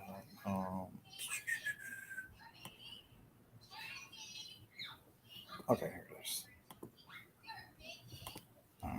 There it is, right, Zaya? Yeah. That's it? So if you could go down to verse like 10. Yeah, you can just scroll it down. Verse 10, Faith, okay. yeah, where it says a faithful remnant. So that's the reason why it's like when we look at the translations, that's the reason why I was saying like that translation doesn't agree with the Masoretic text. So it's kind of like that's the reason why I'm saying the purification of the nations, judgment on Jerusalem. So that's the reason why I was saying like if we go with the Masoretic text is what that is saying, that is actually saying that the remnant or the faithful ones are the Israelites. I mean they're also in Ethiopia. Well, in my opinion, like I said, I believe that most of this stuff has actually been fulfilled after the Babylonian captivity, including what we're reading here and that remnant. Because we actually do know that the remnant actually did return to Jerusalem under Hezekiah, when Hezekiah sent out the decree to gather up the Ephraimites, in the northern kingdom to come and celebrate Passover, which some of them did, and even dwelled in the land in the time of Hezekiah. Yeah, well, So, I mean, I I would. usually teach that like stuff like this has already been fulfilled. You know what I'm saying? Especially as the book of Isaiah 11 and 11, which we were reading earlier, also. Well, yeah. So in this instance, it's talking about the faithful remnant of, from the borders of the rivers of Ethiopia. Well, I received my dispersed ones; they shall offer me a sacrifice. So we know that hasn't happened yet. Con, could So you could you pull it up? Could you pull it up on the screen? Like I said, it actually did happen. They didn't make sacrifice in the Passover and make sacrifices to the Lord under Hezekiah that was still in the land. the Ethiopians, The who? the Ethiopians. No, you talk about this. You talk about the ones that were scattered, right? The remnant that was scattered, and you guys are saying that even some were scattered beyond the rivers of Ethiopia, right? Con, yeah, pull it up on the Hmm. screen. He'll show it to you. That's what I'm saying. And all those were gathered, all those locations that we read in Isaiah 11:11. This is what I'm saying. That was all fulfilled in the time of Hezekiah, the king. So okay, okay. Then that'd be a whole different argument because then we would go into like, are we in the new covenant and stuff like that? That's a whole different argument. And if So yeah, and we'll just but I'm gonna tell you, beautiful. kind of to be kind of serious, it's kind of like debunks everything that you just said, though. Like, because I know you guys believe that they're in Ethiopia. Well, if that's the case, and I'm telling you that it was already fulfilled and they already returned, meaning that they wouldn't be in Ethiopia or in any of those places anymore. Correct? But that depends on if you think we in a new covenant or not. Like that's what I'm saying. Like that's Like, what does the new covenant have to do with Isaiah 11:11? well because then in Isaiah 11:11, and when he says that I will return them a second time, he's saying that they won't depart from me. So Okay, he what was said the he's first? going to Okay, make a when was the first time? the first time what when they went into exile. No, the first time that the Most High had to rescue the Israelites, because that's basically what he's talking about. The second time that he's going to rescue us, right? Well, the Babylonian captivity. Well, after the Assyrian No, captivity, what they was the got. first time? The first time. You talking about you talking about Egypt, bro? Exactly. That was the first time. The Bro, second time is when he anointed King Cyrus with his right hand, just like it says in the Isaiah, what is it, 45. Just like it says also in Isaiah 11, how he would set his hand a second time. Well, the second time he actually set his hand was on King Cyrus. I mean, yeah, King Cyrus. we know not all of them returned though. No, none of they all didn't have to return. According to the book of Isaiah 11, it was only the remnant of the northern kingdom that was around his borders. And you also read that in Second Ezra chapter 13 about that remnant that didn't go with the bulk of Israel to Arzareth. The remnant that was around were left around his borders. So you also read that in Zechariah chapter 10 after the Assyrian captivity. There was no place for them to Hmm. go. You know what I'm saying? And they answered, we all know the story, But the Yeah, ones that but couldn't go like into the I, sea, they were left around the borders. But but like then, I'm saying, bro, that was hold on, brother. Let me bring it home. Let me land that plane. yeah. So then we know that after the Assyrian captivity, we know that the remnant of Israel was all around those borders and all those locations that you read in Isaiah 11 and 11. But the problem is that even in the book of Isaiah, it tells you how King Hezekiah was praying for that small remnant of northern kingdom, and that's why he made the decree to make letters out to them and invite them all back into the lands to celebrate Passover. Mm-hmm. That's exactly what happened. The remnant of Israel did return back home, but then the complete fulfillment was under King Cyrus, when the southern kingdom actually did go back into the land in large numbers, and we all know Ezra led the charge for that. Yeah, but Could I show something real quick on my screen? Real quick, I'll let you go. But then, as like I said, we would go into a disagreement about like the new covenant, because I would bring out other saying that wasn't the remnant that he's talking about. Like I would have to go into like an end time kind of new covenant type of discussion with you. So we would have to agree to disagree on that one, Jose. So just to stick to the topic, go ahead, Menelik. Come. I just want to bring out something, but in the Septuagint it says like, I'm not going to bring that out. I'm bringing up something else. I'm about to show my screen. But in the Septuagint it would say like, within the boundaries of Ethiopia, community of my scattered ones, my worshipers. But I'm going to share Ezekiel or Ezekiel 47. It speaks on dividing up the land of the inheritance for Israel. So it says it right here. So saith Yahweh Elohim. This is the border. You want me to pull up the scripture, or you want me to, or you want to? I'm sharing my screen if you want to let me. Okay. Let me take Ziya's out real quick. Share it again. Okay, you're set up. Okay, there it is. All right. So it starts off. So saith Yahweh Elohim. This is the border whereby you shall divide the land inheritance for the 12 tribes of Yashar'al. Yalsaf taking 2 portions, right? And then let's go into it. Okay, so the border shall be. We already agree that all these locations here are not like correct. So we're going to look at the attributes of what it's describing the land to be in the terms of these seas. So there's 4 seas, and the border shall be from the sea, right? This is the northern side. So the northern side has a sea. On the eastern side, this is the eastern sea, right? From the border by the eastern sea shall you measure this eastern side. So it has a northern sea, and then it has a eastern sea. And now we're going to go into the southern side. But let me ask you a question. Wouldn't that just contradict the 3 scriptures that I just read? Not really, bro. This is the whole land. No. Yeah, no, it doesn't contradict. But but you just said it was 4. You said it was 4 bodies of water. I just read for you. But I just read for you in the Numbers and Deuteronomy that there's only 3 bodies of water in its borders. Well, rivers. Well, like rivers, yeah. But this is like the borderline of the land, and I'll show it to you. So the northern side has a sea. The eastern side has an eastern sea, right? And it's the border by the eastern sea. Shall you measure the eastern side? Now, so northern side has a sea. The eastern side has a sea as the border.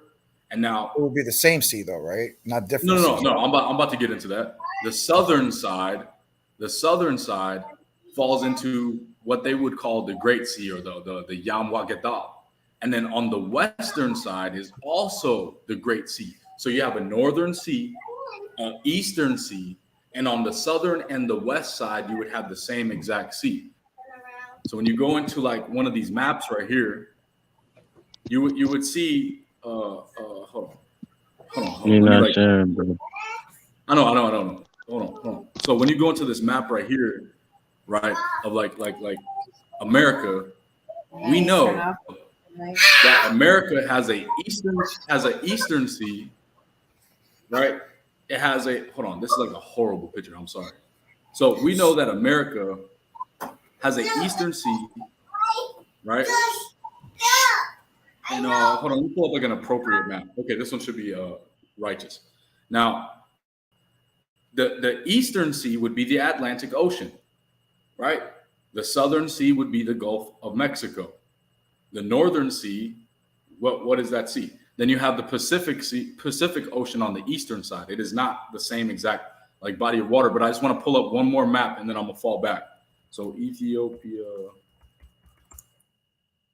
Now I'm gonna.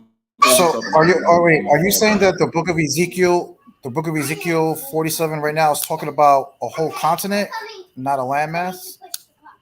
Because I could have sworn. It says it would be the border walls would be surrounded. Hold on, I'll pull it up just real quick to be thorough. It says that the border walls, right? I'm about to share the tab. So the border walls. That's what I'm saying. Of what?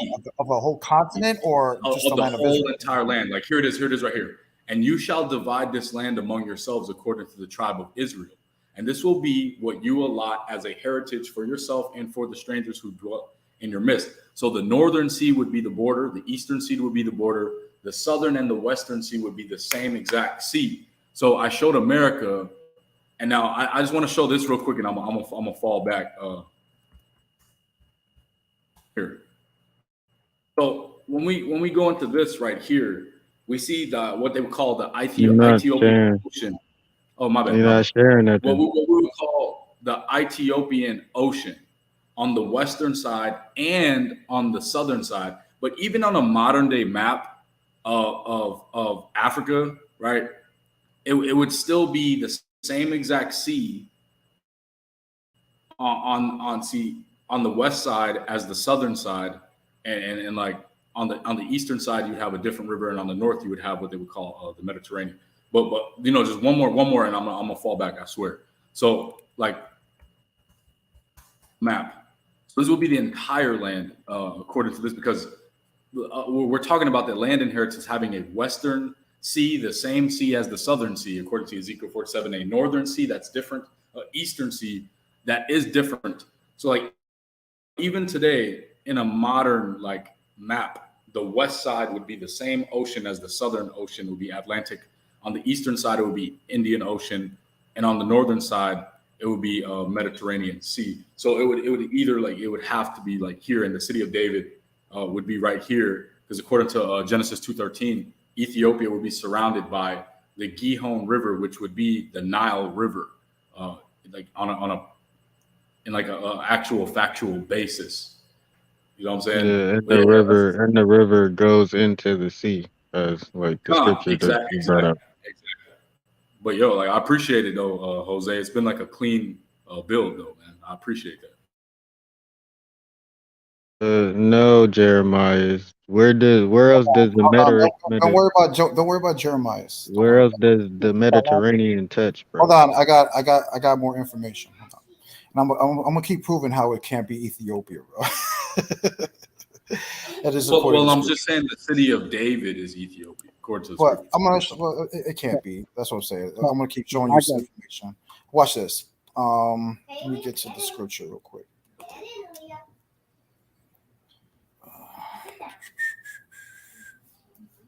Now I want to show you some weather. Like I said, I haven't really even got deep into the conversation yet. But where am I at? The scripture.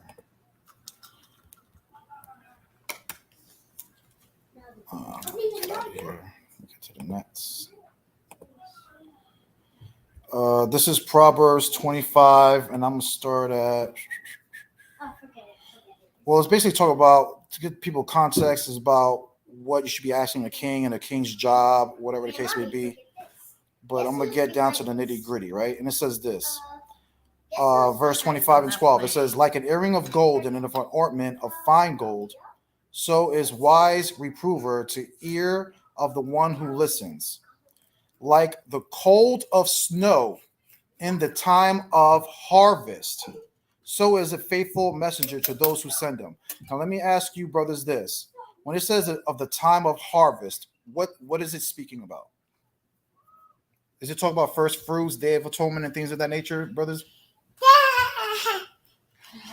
I had it in the table. And you got out? Yeah. Zaya or Malek? My God. You want me to take it? Yeah, I'm asking one of you guys. Yeah, when is the time of harvest? Let's say a bee. Tabernacles and stuff like that. Like what Yeah. months? Yeah, a bead. Be what? I said a bead. I can't hear you. A bead. I'm saying, what month is that though for the viewing audience? Spring. I I want would to say just, it's close to the spring. I would say I would totally disagree. Brother Malek, when is first fruits and Day of Atonement, Feast of Tabernacles, and stuff like that? What months That's was that? something that I would say we don't know and that we like attribute to it. Like we don't know what day actual like right now we're in Pesach or Passover. We don't actually know if this was the actual time of Passover. Like, it's just something we attribute, to preserve the culture. Well, though I wouldn't say Passover is a time of harvest though. That's the whole point. I didn't mention Passover. I mentioned Day of Atonement, first fruits, Feast of the Tabernacles. No, I was just mentioning like we're in Passover right now, so like I'm saying like we don't know if like today is actual. I would say September, October-ish. That's what I would say. Yeah, like these things like we. Like but my point is this. My point is this. It just said that it's like a cold of snow in the time of harvest. Does it snow in Ethiopia? I'm not sure. No, it doesn't. It does not snow. Ethiopia has dry seasons and wet seasons. It does not snow in Ethiopia. But let's talk about the nation of Israel today. Do you know when it starts snowing over there in Lebanon today? Now it's your turn,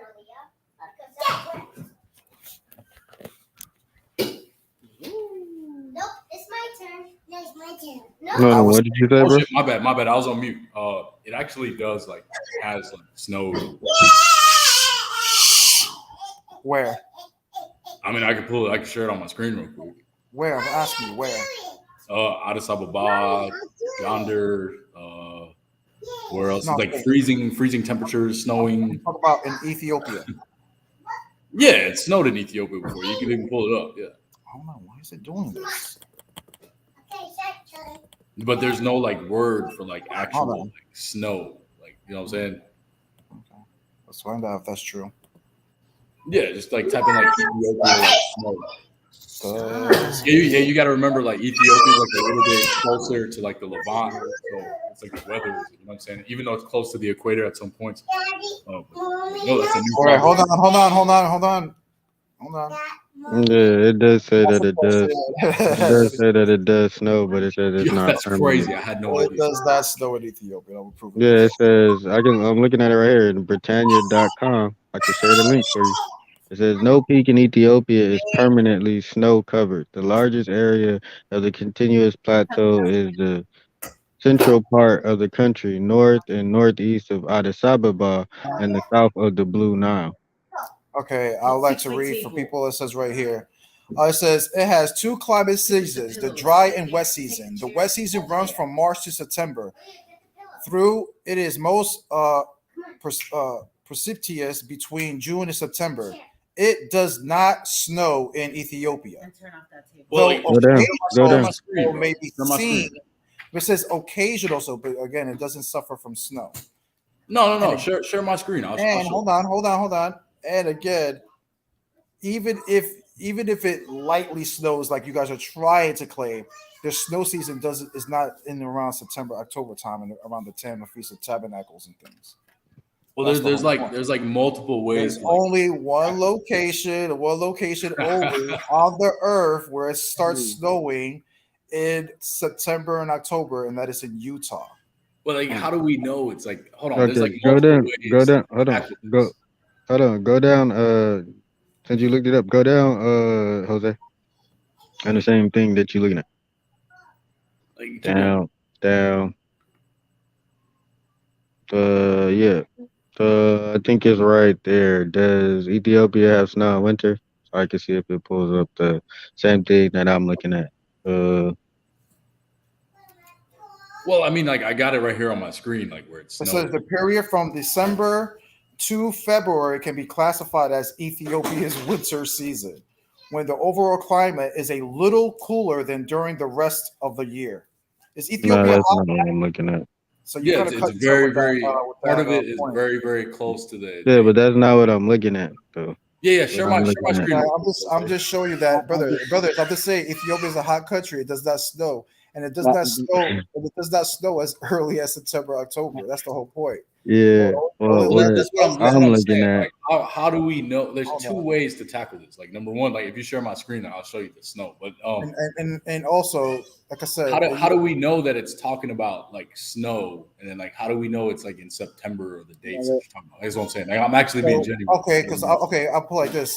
I'll give you a good example. Let's go to the Book of Songs of Solomon, because wait before you leave this topic. Mountains of Lebanon, right? Hold on, let's go find out what. Hold up, but before you leave this topic, Jose, I posted another link in the back chat. If you could pull that up. Hold on, brother. Before you leave the topic, though. Well, I mean, I got my screen sharing in the back. I'll show you some. Brother, snow. we already made many articles, brother. I don't I even don't know say you're trying to find an article that said it does snow, but brother, you're not getting the question. It's not going to say that it starts snowing as early as September. That's the whole point. It is, and it's Britannia. I just showed you. But I have the Britannia. I have the Britannia, bro. Salakia, brother. No matter how much you show them, brother. I'm sitting here with a tape in my mouth. I'm sorry, and I haven't even introduced myself. Ephraim Rivera, whatever. Shalom. Shalom, brothers. But no matter how much the brother shows you, you brothers are trying to like pick and choose what is real, what is not, just to say, oh yeah, look, Israel's supposed to be right here, and that is critical. That brother. That's even. I'm not gonna lie to you, brothers. That's a little embarrassing. Oh, okay. No. And I mean that with all respect and honesty, no, it's brother. All right. Brother, I want one question. Brother, but let me. All right, you've been asking. You asked a lot of questions and comments, and brother. At the end of the day, the point thing about the whole thing that Jose is trying to show you, brothers, is don't be so carnal. What have you brothers done for the Lord? At the end of the day, you're just trying to prove that you are more of an Israelites than the so-called Hispanics and Native Indian. I mean, at the end of the day, it's just I think the natives are brother. At the end of the day, is that because you guys are saying, I am native. What are you talking about? All right, hold on.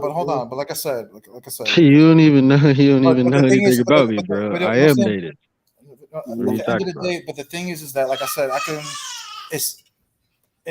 I know you're trying, but brother, I can just keep piling it on, bro. Like pile it. You know what I'm saying? Like I gave you guys your opportunity to give your presentation, and it's like you guys are keep interrupting minds. But I have no problem with you guys interrupting minds, and you guys have questions every time I'm bringing up something. Exactly. Which is fine. You know what I'm saying? But the thing is that I'm just going to keep bringing it over because you guys still haven't answered the part about the bears. Where are the bears in Ethiopia? Well, that's what I'm saying, bro. Where's the quail? Where's the foxes? Where's the raven? Where's the bats? Let me just ask one more question for the brother. I'll answer. Hold on, let me answer. Literally, just start piling up animals, okay. life, locations that have nothing. Hold on. I put it like this: like even tar pits. Let me answer that. Like I could just keep piling things on. You know what I'm saying? It's all right. It's all right. Let me just hold on, Zion. Hold on. There's one question, brother. I'm Lakota. What is the southern and the western sea of America the same exact sea? Brother, I don't get into spells and magic and all that. But let me tell you, the brother Ephraim's not really a part of the conversation. You know what I'm saying? He was just giving his opinion about what he's been witnessing. I mean, you know what I'm saying? He's not a teacher. You know what I'm saying? So let's then that means he shouldn't get into a scholarly debate if he's not equipped to have this conversation. So. But I mean, you should just let us deal with Jose. We talk to Jose probably a little bit more than you do, bro. So yeah, we were having like a clean build, you know what I'm saying? But brother, it's not no matter what. Even if I was a student, it's not even a clean build. I have enough brain to understand the brothers just jamming and drilling on your whole doctrine, and you keep but Jose, go there. Jose, let me show you this article. But Jose, Jose, no, wait, it's snowing. brother. Well, At the he was end of like the going day, back into certain scriptures that I was. brother, at the end of the day, you could come with Bro, that's timeline, what you're supposed to do as history, when you're having and a all this other. scholarly debate, bro. Brother, You're supposed it's to been like bring a up whole hour information. plus, and the brother just dismantled your whole doctrine that African are Israelites. I I'm mean, sorry. you That's could it, think brother. that, bro, but I mean, that's your opinion, bro. That's not Do the you opinion. That's the understand? most Do you high opinion, understand brother. that most scholars disagree? So everything that Jose is bringing up is his scholarship, and then everything that we're bringing up is our No, it's scholarship. not because So he's bringing if scripture. How you you can say have it's scripture is nothing not real? to add to the conversation, you should just fall Well, back. I want to answer his question because he asked a really, really good question. Actually, he was asking me like, "What are we doing?" I'm not. I think I actually put it in the chat earlier. Royal Judean Society. I said I believe wholeheartedly that the native Mexicans are Israelites.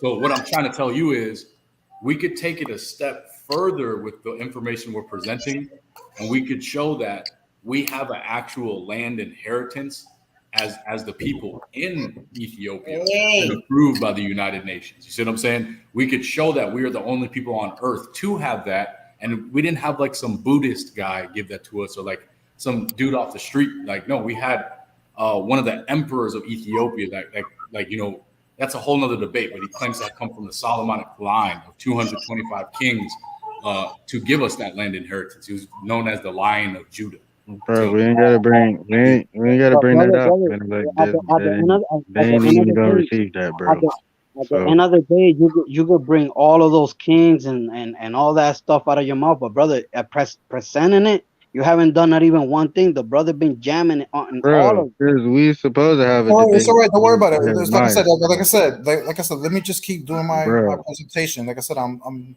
yeah, keep Yeah. going, brother Jose. So let because me like I said, answer. I have like really a lot, like you know what I'm saying. I know y'all really didn't want to get into it because you guys are probably saving some ammo for Jeremiah. I understand that, but I'm not even like 10% into it. You know what I'm saying? Like I literally have like a lot of shit to bring up. Yeah, keep going. I'm actually interested in it because it's better than like, and I want to say this. What we're doing is better than like Googling like, okay, the ancient name of a location and like where is it today and Googling that and like that's not scholarship. Like what you're Yeah, doing I is don't. Yeah, like I actually, said, I don't go by. Like I said, forget about the maps. The maps are garbage. You know what I'm yeah, saying? I agree. I like to deal with what our ancestors wrote down about what the land looked like and the animals that were in there.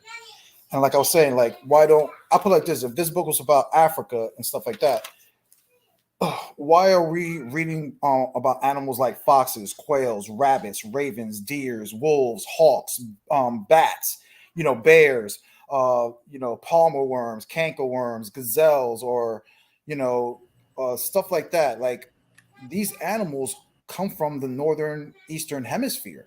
You know what I'm saying? Why Well, don't we that's reading what I'm about saying. They why? translated it to Brother, these I'm not. things, I'm but not. the I'm not. Septuagint itself or the LLX was translated in Egypt. But the thing is that what? But the thing is that it's not about names. It's about how they even describe the animal. So we know that when it talks about a fox, it's talking about a fox. When we talk about a rabbit, it's talking about a rabbit. When it's talking about a raven, it's talking about a deer, wolves. You know what I'm saying? But the thing is that why aren't we reading hippos, African rhinos, giraffes, muskrats, elephants, cheetahs, hyenas, baboons, things of that nature? Those are common African monkeys. We don't read those animals in the scriptures. You know what I'm saying? And things like I was saying about even about the insects, like the palmer worm that you read in Joel chapter 1 and Joel chapter 2, the palmer worm and the canker worm. Those insects only come from the Americas, no other lands. You see what I'm saying? But let me get into a deeper discussion about the land, right? Because let's find out about what our ancestors wrote about the land. And you guys are gonna keep finding out that this scriptures are not talking about Africa, the Middle East, or any of those locations over there. And I'm gonna keep proving it. Watch. Let me share my screen.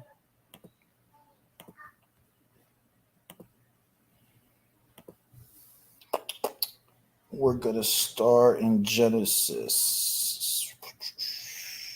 Let me see. Let's go to the book of Genesis, chapter 14. Let's go to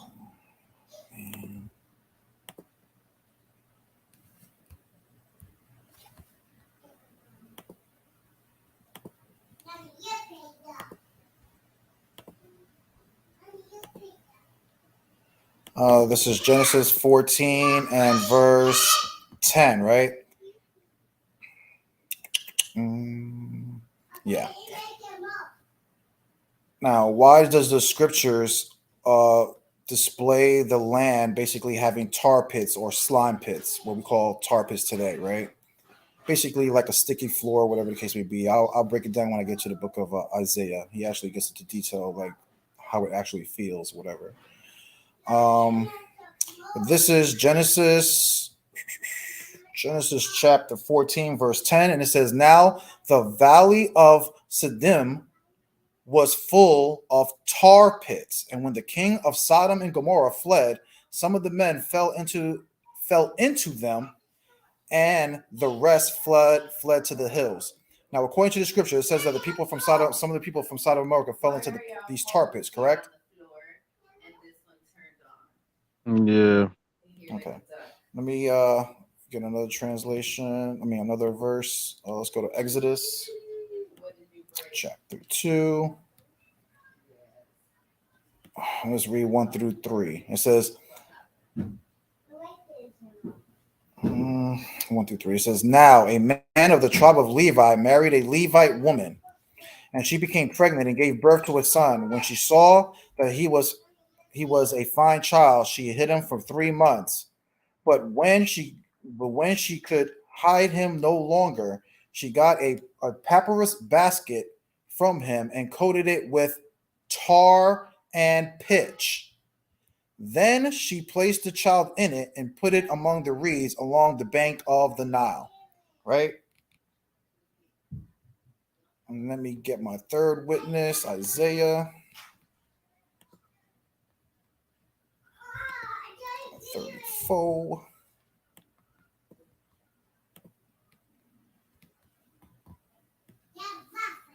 And verse 9. And it says this. I'm going to start at verse 8. It says, "For the Lord has a day of vengeance, a year of retribution,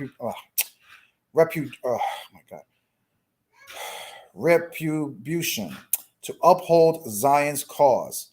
Edom's streams will be turned into pitch, her dust into burning sulfur. Her land will become a blazing pitch." So the whole purpose of what I'm bringing to you, brothers and sisters, hold on,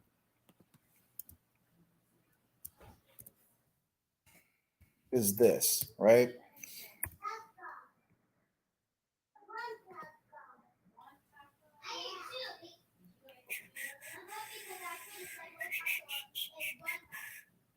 Hold on.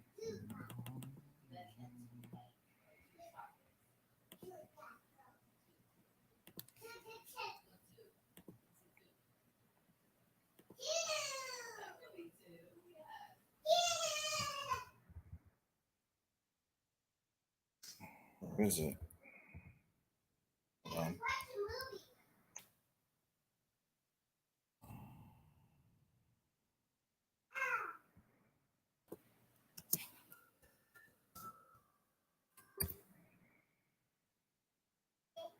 Okay, here it is. My whole point is this, brothers and sisters. There is no tar pits anywhere in Africa. That's the whole point. But let me show you the map showing you this, people. Anybody can see this on the map. Let's see if I can make it bigger. Okay. Can you brothers and sisters see it on the map? Now, everything that's in the purple is basically where tar pits are located. And as you see, and it even tells you that 90% of tar pits only exist in North, Central, and South America. And if you look at the map, Hey, yo, Jose, what was that scripture again that you pulled, real quick? I pulled Genesis 14 and 10, Exodus 2, 1 through 3. Exodus 2, okay. And then Isaiah 34 to basically back up, the tar pits and how it's like a blazing floor, basically like a tar pit or slime pits. But again, if you look on the map here, and you zoom in a little bit more, there are no told you that. Where is it? No, you don't throw it out in the refrigerator. There are no tar pits. I don't know why it looks like that now. Yeah, there are no tar pits in Africa or the Middle East. You have some a little bit right there. Well, the Middle East on the eastern side, but then you go over there in Japan. But you don't have none in Europe. You don't have barely none in Asia. You don't have anyone in Australia. The only tar pits you see are in the Americas. 90% of tar pits. And all again, brothers and sisters, all I'm doing is just bringing out scripture about how our ancestors described the land and how it was. I don't want people to get offended. Also, I like to bring out a powerful point about how the land would be, because the Most High said he will leave the land desolate, right? Let's get that up real quick.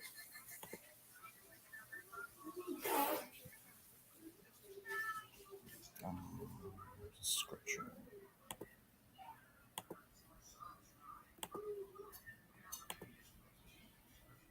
All right, but okay. So I was just looking at the. Oh, you done? Or are you still talking? Still talking, bro. Oh, my bad.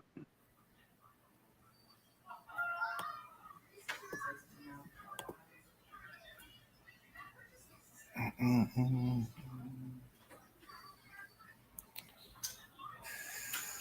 This is. Let's get the KJV out. This is Deuteronomy 29 and 23, right? And let's read what it says here. It says, I'll read it verse 22. So that the generations to come to the children that raise up after you, and the stranger shall come from a far land, shall say, when they see the plagues of the land and the sickness which the Lord has laid upon it, and that the whole land therefore is brimstone and salt and burning, that is not sown, nor breatheth, nor of any grass groweth therein.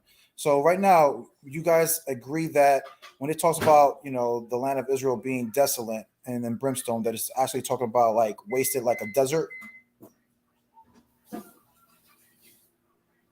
More or less, yes.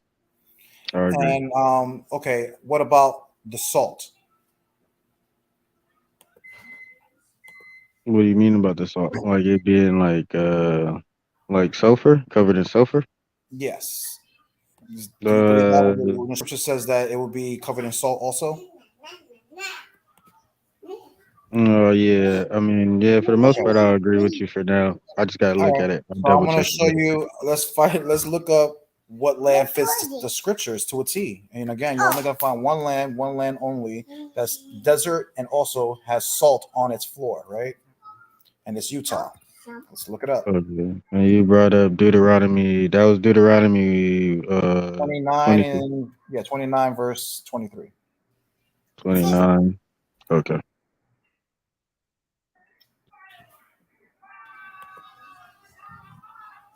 Yeah, hold on. Let me get a video because I know there's some videos on it. It's beautiful.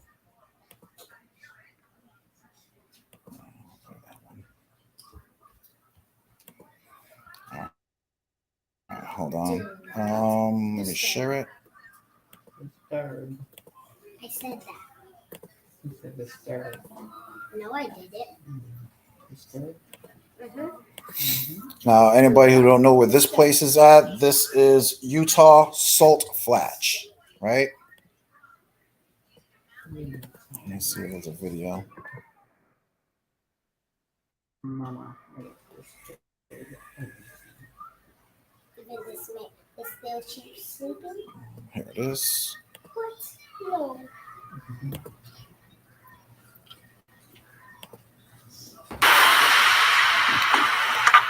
The team is hoping to go even faster than the 217 miles per hour they achieved last time out. I can't feel much wind at all. 2 parachutes are packed because Guy will need all the help he can get slowing the streamliner down before the end of the 11-mile course. The deal was put the canopy on, get ready to go, and then Matt gives me one, start with one engine, give him two, start with two engine, puts the thumbs up, he walks away, and then I count 10. until I set off. That's simple. Yeah, because I count 15 because I'm quite excited to go. So I'm sure my 10 would be 5. Little did Guy know that 48 seconds after starting, he would have one of the most dangerous moments of his life. But you guys get the point, right?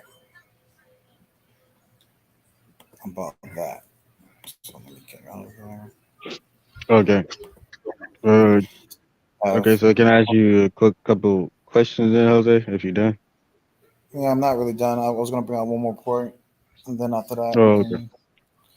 My last point, and then after that, I guess I'll just cut it because, like I said, I have a lot. Like I said, I'm not even like 50% in, but I'll just give one more last point, and it's about the lion. Because a lot of people think that the scriptures is talking about the African lion, but once we start reading about the habitations that these lions live in, it's clearly not talking about African lions. In fact, it has to be talking about jaguars, cougars, or mountain lions, and I'm going to prove that real quick with some scripture.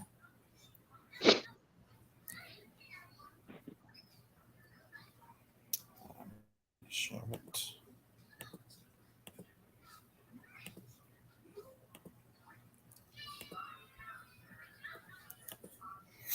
Okay. I'm going to start in the book of Psalms. I'm going to bring out at least like 6 scriptures real quick to show you.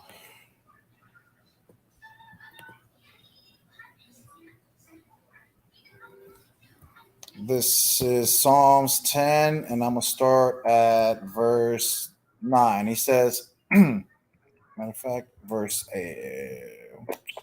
We'll start at verse 8.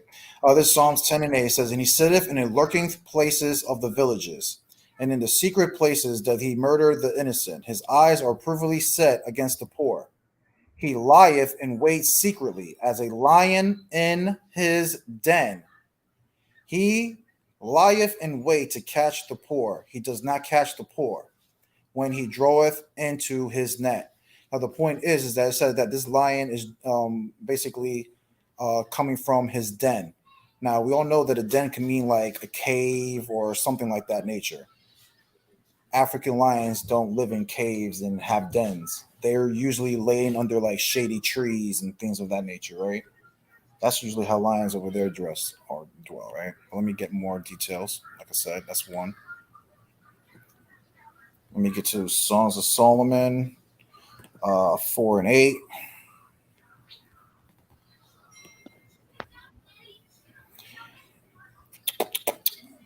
Okay. And it says, this is Songs of Solomon 4 and 8. And it says, "Come with me from Lebanon, my spouse, with me from Lebanon. Look from the top of Amana, from the top of Shinir and Hermon, from the lion's den, from the mountains of the leopards." Right? So now we're seeing that these lions are dwelling in dens and from the mountains along with the leopards, right? But do African lions like dwell in mountains and dens? I don't know. Let's find out. Let's go to the book of Daniel.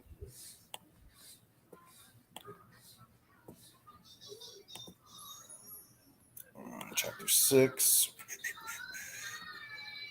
Chapter 6, verse 7. And it says, "And all the priests of the kingdom, the governors and the princes and the counselors and the captains have consulted together to establish a royal statute and to make a firm decree that whoever shall ask a petition of any god or man for 30 days, said the king, O king, he shall be casted into the den of lions." Well,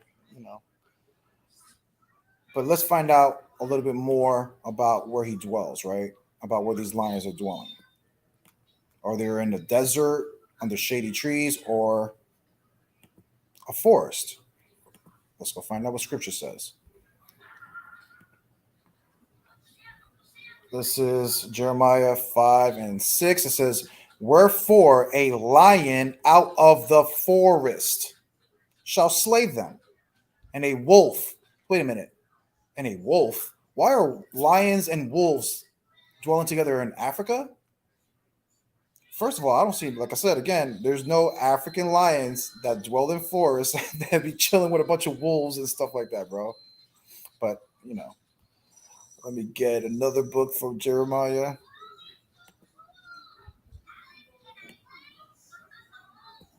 What is it? 14? No, not 14. Jeremiah 12 and 8. And it says, "My heritage is unto me as a lion in the forest," not the desert, not in. That's what I'm telling you, people. "It cried out against me; thereof have I hated it." Right. That's another proof that these lions that we're reading, are living in forests, dwelling with wolves and stuff. It's crazy. Only lions I know that do that are jaguars, cougars, mountain lions. Which jaguars and cougars are technically lions if you look it up. Amos. Let's go to Amos. And then I got one more scripture after that, and then Zara, you can ask your question. This is Amos 3 and 4.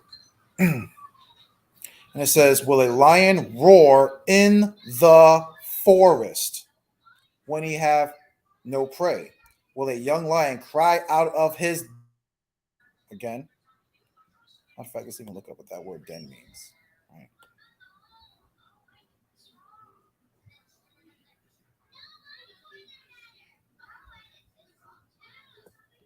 Out of his den, right?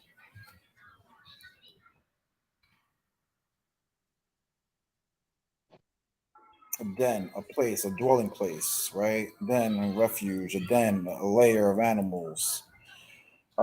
Feminine, meaning the same, a den, dwelling place, lair, a den. But we all know a den, can mean like a cave or something, right? In our language. But let me get the last one.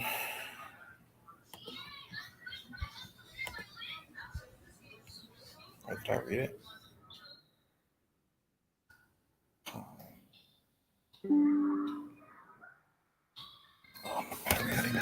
Plugged in. I thought I had it plugged in. That's crazy. One more and then that's it. Let me get Macaw, right? Macaw 5 and 8.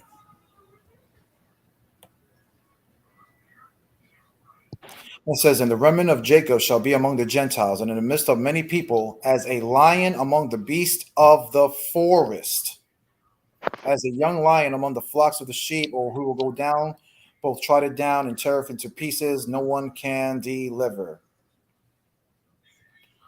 So, like I said, what lion does this actually feel like it's speaking about? Again, there's only one lion that actually fits it more, and it is what you call the mountain lions, jaguars, than what you call the lions in Africa today. All right, Zaya, what question you have for me, bro?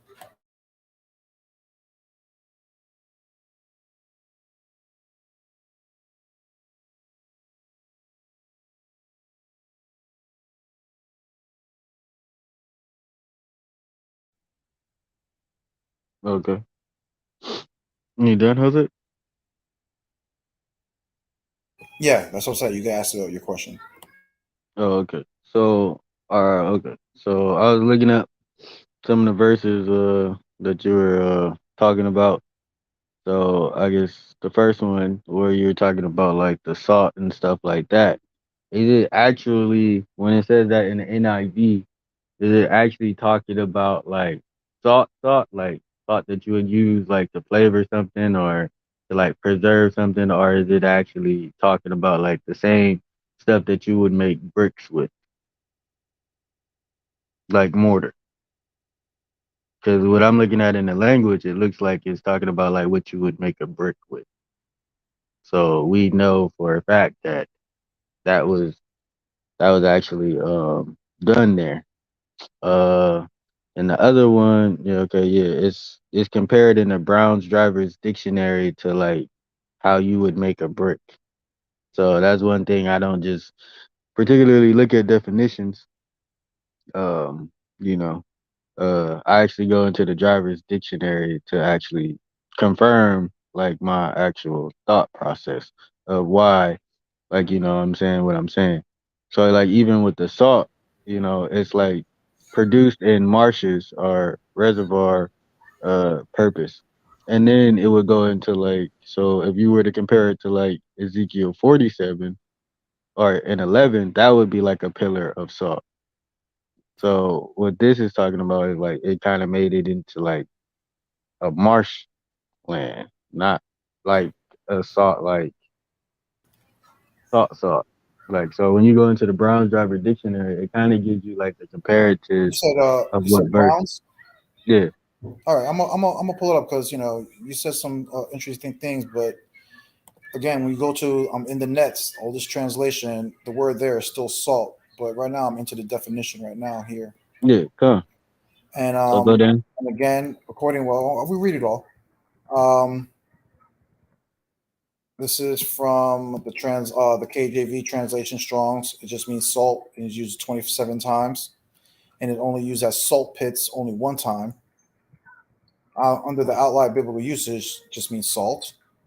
Under the Hebrew Strongs, it means properly powder, specifically salt, as easy pulverized and dissolved salt or pit. You said under the Browns, right?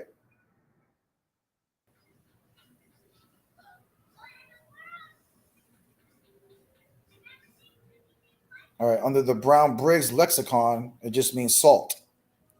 Salt for seasoning food, as we see right here in Leviticus. I use that in Leviticus 2 and 13.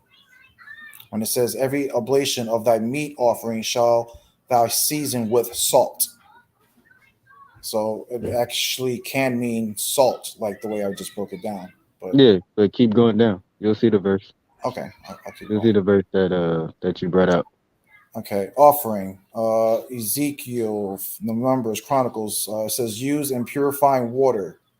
Okay, again, strew on site of devoted city. Compares to Zephaniah 2 and 9, Deuteronomy 29 and 22. Pronounced in marshes reserved for purpose. Pillars of Right there. salt. Ezekiel 47 and 11. Right? Yeah, that's Ezekiel 47 and 11. Mhm. But what it's comparing it to is Deuteronomy 28. So 28 Deuteronomy 29 and 22. So it Where does it gives say that? you, I don't see that. Hold on. it's right, you just passed it, bro. Deuteronomy 28. I don't see that. I mean 29 and 22. 29. Yeah, that's the scripture you brought out, right? Mm-hmm.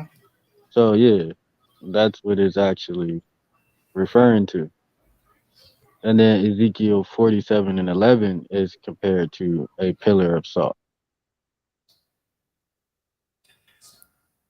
No, not really. It's saying, hold on. That's how you use It's actually saying Ezekiel 47 and 11 is talking about pillar of salt. That's why it's saying yeah. Yeah, that's what I'm trying to explain to you, bro. Is that is compared when it's using it and when the word is being used in that context, that's what it's compared to. So when it's being used in the context of how you were using it is not saying pillar of salt, bro. it is actually again, like, brother. I just read it in four. Wait, hold on. It's funny that you're saying that you're trying to disagree with me, but I just backed up my stance with the KJV translation, the outside biblical usage. The Hebrew Strong's agrees with me, because it doesn't say no pillar of salt, like what you're saying in the way he's using Ezekiel. Most of these translations are agreeing with me. Here's another lexicon. It says Genesis Hebrew Chaldean lexicon, right? Just means salt, the salt sea, the Dead Sea. It's actually comparing it to the waters, right? Like it was saying actually salt water earlier, right? Mm-hmm. Keep going down. Mm-hmm. And it says a covenant of salt, most firm, because it's making such a covenant, concealed salt was eaten. Statues of salt, of stone, of fossil, salt, resembling a column, such are found near the Dead Sea in Genesis 19 and 26 and Deuterates. yeah.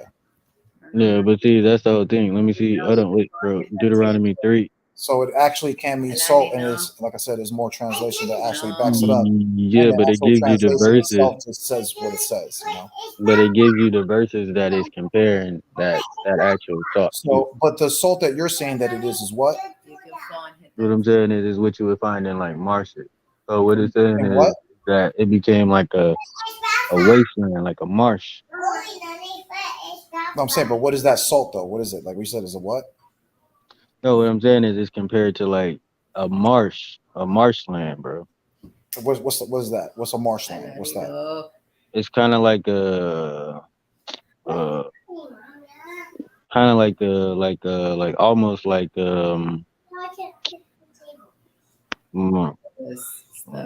it's kind of like a wetland, kind of like So can I ask you a question? So when I just showed you the land of Utah, that we all know that Utah is both desert, but then it has a land of salt, just like the scripture says. Do you find that to be a coincidence, or? Yeah, I mean, I don't disagree because there are wetlands in Utah, but what I'm saying is that's not, it's not saying that it's like salt, bro. It's not saying like it's Okay, like a like I salt said, land. brother, okay, I Marsh. understand. Brother, I understand you disagree. That's perfectly fine. But I already proved that my stance, and you prove your stance, and I have more to back up my stance. But it's okay. I could take it the way as the scripture says it is. It's just salt. Now, I'm not saying that it's actual salt, like you whatever, but salt sea, whatever salt that it's talking about would have to desecrate the land, basically be covering on some of the land. Okay, and then like I was looking at with salt that's scorching that land. I just find it to be fascinating that Utah fits the description. But the whole purpose is that whatever I just described, you can do it for Ethiopia. That's the whole point. But go ahead. Yeah, Ethiopia does have marshlands and stuff like that. So, But that's not where I'm saying the whole entire land is, though. Show it to me. Show me this salt or whatever this marshland is, and then you just type it in marshlands of Ethiopia, bro, because it has a lot of wetlands. But I'm not saying that that's where Sodom and Gomorrah is. But that's not what it means. I said it's a part of the land, bro. But it doesn't mean wetland. That's what it doesn't mean wetland. Marshes does mean wetland though. I know marsh does probably, but that's not what we read. Nowhere but in that word. If you go back up, but see, that's what I'm saying. Like if you were saying that, bro, I would agree with you. Even with your argument about the pillar of salt, like that doesn't even match up of what you're saying. Brother said a brick. Yeah, bro. If you actually use the lexicon correctly, it does say that. Brother, at the end of the day, you're the first native in the whole entire world that's trying to prove Africa, Ethiopia, and all that hardcore, brother. I never seen a native prove that say that he's a native, brother, and it's trying to prove African continents as hard as your soul can take you, bro. At the end of the day, you should have been in Jose's size if you was really a pure-blooded native, bro. You should have been with Jose right now, like 100%. And I'm sorry, brother, but it's not. I should not. Man, you should be talking about mountain lions with Jose over here, brother. You're talking about Ethiopia, bro. So and again, he just cut it again, and you're not agreeing. Talking about a brick. So I should just ignore what the scripture. Come on, man. Be humble. At the end of the day, you gotta agree with the facts, brother. Bro, I should just ignore what the scripture is talking about. I should just ignore that. So even when you were getting into like the mountain lions or whatever, like okay, so the word that you put out in Psalms 110, it's actually used figuratively. Figurative is used under figure of lion. I didn't hear what you said. Say again. It's actually I didn't hear what you said. What was your argument? Oh, can you hear me? I can't hear you. I'm gonna jump in and out. It's used figuratively, bro. What was used figuratively? The lion when it's being used, and there is an African wolf. So you're saying that when it says these lions are coming out of the forest, it's not talking about a forest. Huh? No, I would have to look up that. I would have to look up the word and how it's being used and stuff like that. I just looked up certain keywords that you were bringing out, like. So when you were bringing out like the wolf and stuff like that, so I looked it up. It actually is an African wolf. just for that. But you know, I didn't go into like the biblical word of it and stuff like that. But if I went into the biblical word, like Okay, how it's used let's in say the that there may be a wolf family over there. Are there? But again, wolves. Where are most wolves located at though? The Americas, correct? well, yeah, I would say yeah. That's what I'm saying. It's more commonly known. That's what I'm saying. All the animals that are commonly known in the scriptures, you can only really find over here in the northern eastern hemisphere. That's the whole point. Yeah, I mean, I'm not denying that it's more commonly known, but according to how it's being used contextually in the scripture, it's used figuratively, though. So you think you're saying all those things are talking about him coming out of the forest and stuff like that, out of his den. That's all figurative. Okay.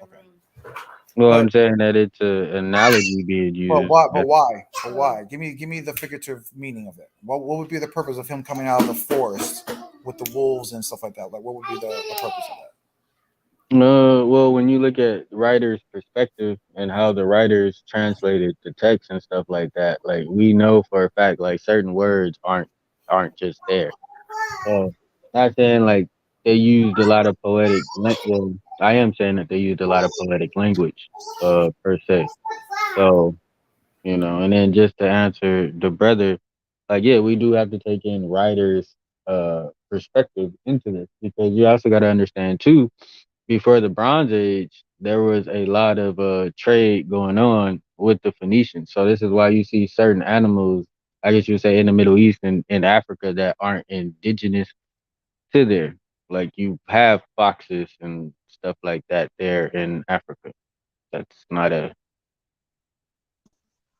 I don't. I mean, if they came from North America, cool. But you have these things that people were traveling at that time period. You know, it talks about Solomon having fleets of ships. Like even when you look at the seashell for the to kill it and our zeet, you understand that this seashell can only be found in South America and in the Levant area. It went extinct in the Levant area. So how were Romans able to procure this particular purple that the scriptures talk about? They must have had a trade route to South America to get this type of purple. We know that the Tyre and the Sidons were famous for this purple. So if it went extinct in the Levant area by the Roman period, how were they able to procure this purple? That's beautiful that you just brought that out. How much you know about Tyre and Sidon. I'm just listening right now at this point. Okay, yeah, bro, because I've had this Canaanite argument with Jose for almost a year now. So, yeah. Yeah, So, it's not like I don't know it's, Jose's talking points, bro.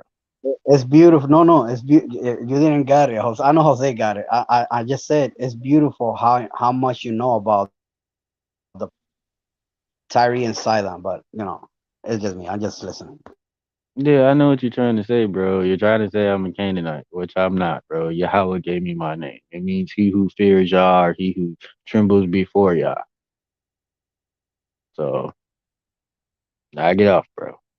So, we're not even gonna bring out the other arguments of why we're saying like, okay, these are the tribe of Judah. But when you go into like, I guess you would I say don't know like, what's going on, but I'm gonna jump in and out. Something yeah, ain't right. okay, okay, bro. So even when you go into like the whole Ethiopian thing and stuff like that, you particularly like from what I've seen and just conversating with a lot of the Ethiopians and stuff like that, you have people that look like me, you have people that look like Jose, you have people, it's kind of very diverse. Like you have a lot of different people. And then on top of that, you have our Yemenite brothers or our Yemenite family that actually a lot of, I would say like the Sephardic and uh, you know, a lot of these Sephardic people come from them. So when you look at the relationship between what they would call Ethiopia and the Yemenites, because the Yemenites are pretty much Jews, saying that they're Jews and stuff like that. So when you look at the relationship between them and the Ethiopians, they're basically saying that they're their cousins. So now if you go into Yemenite history and stuff like that, they actually go to Europe and they actually go to South America. These are those people who migrated from there to there through Ethiopia. They went up, settled in, Morocco and all of these other places and stuff like that. So it's not a stretch saying that we're probably most likely family at the end of the day. Not saying everybody, because we know everybody is not. Just because they look like you don't mean that they genetically your family. But genetically, we would share ties with each other for the most part. So it's not a stretch saying that, you know, 'cause if you want to get into Sephardic history, and that's where you're going to fall short when it comes to that relationship between the Sephardics and the Yemenites and the Ethiopians. You're going to fall short of that because that's just a fact.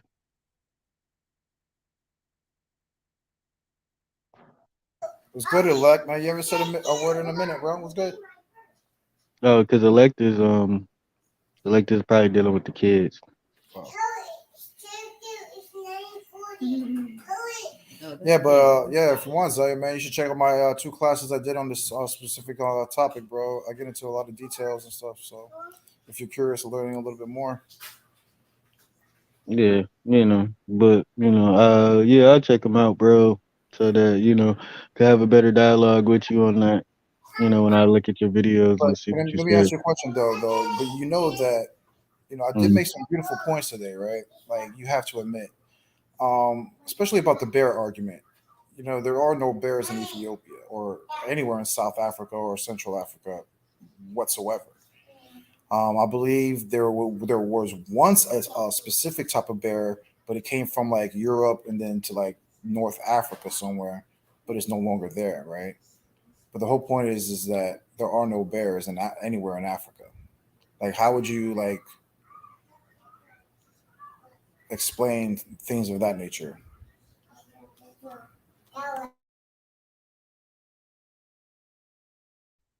Yo, can you hear me? Yeah, so I'll look into that, bro. I mean, yeah, I think you're probably right though. As far as like, there probably was a beer type in Africa, but it probably wasn't native to. Yeah, I it would wasn't say. native to Africa at all. Yeah, Yeah, so I gotta look in. but the whole point is that there was never any bears though in anywhere in Central or South Africa. That's the whole point at all. But we all know that the story of Elijah sending the bears to kill the children. You know what I'm saying? So we know that there's bears. That's what I'm saying. I just find it, like I said, all I did, like I said, if you watch my class, bro, all you're gonna see is me just pulling out all these animals that makes more sense. Let's talk about the animals over here. Because you guys gonna have to start showing me scriptures where they talk about some hippos, some rhinos, some giraffes, or elephants, or cheetahs, or hyenas, or baboons. Like those are like the most common animals, right? Like you would think if this book is about Africa, why are we reading about African animals like that? That's all I'm saying. Okay, so I was just looking at just a quick search, but I want to be more thorough on it. But yeah, so it was saying that the Atlas bear was Africa's only native bear species that survived into modern times. Once inhabited the Atlas Mountains, neighboring areas with Morocco to Libya. Exactly. The animal now is thought to be extinct. The Atlas bear was a brownish black in color. Exactly. And lacked a white mark. Like I told you, it came basically from Europe, and it came down to like the tip of Africa, the northern tip of Africa. Yeah, so it's closely related to the brown bear, and yeah, it's a subspecies of the brown bear in Morocco. So I'd have to look into that, bro. Like, so I would look into that, see if it was around the time period, which we say like bronze, early Iron Age. It don't matter, brother. It don't matter what, brother. It don't matter what time period. That's the whole point. There's never been bears in Central or South Africa. That's the whole point. But that's the whole thing. You just said that it was. It just went extinct. No, it wasn't, brother. It just says it was the northern part of Africa. It doesn't say anything about Central or South Africa. Yeah, but you already know that there was trade There's all Brother, types of trade there's no throughout Africa. bears, brother. There's no bears and forests and stuff like that, bro. What are you talking about? There is forests in brother, rural parts. stop it, bro. Stop it, bro. Yeah, Stop it. Right, yeah. come on, Stop bro. it, bro. It Stop. just said that they once But, Bro, inhabited there is the no African. bears, brother. there's There no is no bears, man. bears. There is no bears. Then you talk about circus and talk about I don't know. I guess circus animals that were just traveling. I don't know. Maybe there was. I don't know. But bears in South Africa, no, there is no species of bears that ever dwell there. Oh, it just said that it went extinct. Man. You know what I'm saying? And the sad thing is, in the Bible doesn't even say that they was just, you know, trade and stuff like that. Like, come on, man. So, what are you talking about? No, It bro. says a lot of They was trade. bears I in don't know Africa. what you're talking about. Where in the Bible does it say that So they was okay, trading bears let's in go Africa? into it. So did the Queen of Sheba, did she bring a lot of different stuff to Solomon? Yes or no? To Africa? Did the Queen of Sheba? Do you know who the Queen of Sheba is? Who's the Queen of Sheba? Well, at the end of the day, there's Who no is other the Queen of Sheba, sir? Isn't that the Ethiopian princess or something like that? The Queen, yes. All right. So did she bring Solomon a bunch of stuff? Yes or no, sir? What? Let me ask. Okay, so it's funny that you said that because you know the story about when Solomon sent his fleet to Tarshish and stuff, right? To like a year and a half to get there and a year and a half to come back, right? Mm-hmm. Okay. Why is it the things that he brought back, peacocks and baboons? Again, things that only come in Africa. Like, why would it take a year and a half to gather baboons, which is clearly all over Africa, and a peacock, which is right there? I believe peacocks originate in Asia, right? Those are two close locations, according to what you guys are saying. If you guys are saying Ethiopia is the land, like those are two close locations. Why would it take a year and a half to do that? But we know that, but you guys do know that we used the, 2nd Ezra 13 to talk about how it took us a year and a half to get to Arzareth, which makes sense, right? So wouldn't it make sense that everything had to happen over here in the Americas, and then King Solomon actually sent ships to basically Africa and Asia to gather those baboons and peacocks to bring them back? But then my question would be to you is that, okay, then where is Ozareth? Because if you're saying that America is I would Ozareth, say Arzareth where would did still be they come part of from? the. I would still say that Arzareth would still be part of the Americas. So then, okay, so then you're telling me, because I agree, like, it doesn't take a year and a half to get from what you would say Assyria to Central Africa. I would agree. I would agree with that. It only takes like 4 or 5 months. Because Even remember, with, those things were the even things that with, I'm mentioning. But Bizarre, you have to remember the things that I'm mentioning were basically sacred things. You know what I'm saying? Because they brought back gold, silver, and then these exotic animals. That's the whole point. You know what I'm yeah, saying? but And these baboons exotic aren't animals just, will be baboons and peacocks. That wouldn't be exotic animals. Those are just common. That would be common animals if you were an African, right? If you were in Ethiopia, you would think baboons and these things are common animals. That's what I'm well, saying. not towards, I wouldn't say not towards like the Levant though. Like if they were doing trading, I guess we could go into like the Mali Empire and stuff like that. Like, yeah, those are still considered like, I would say, common animals. Like if we're talking like Mali Empire kind of ordeal, because that would be like more like southern Central Africa, but I wouldn't say like that's closer to the Levant area. Also, how would you talk about the tar pits that I brought up earlier about the slime pits? I believe that when you go into the Hebrew, it means like slime pits, whatever the case may be. Yeah, it's saying that it was the same exact substance that they used to make bricks. You know what I'm saying? Not saying it's not saying tar as in like I could go to the La Brea tar pit.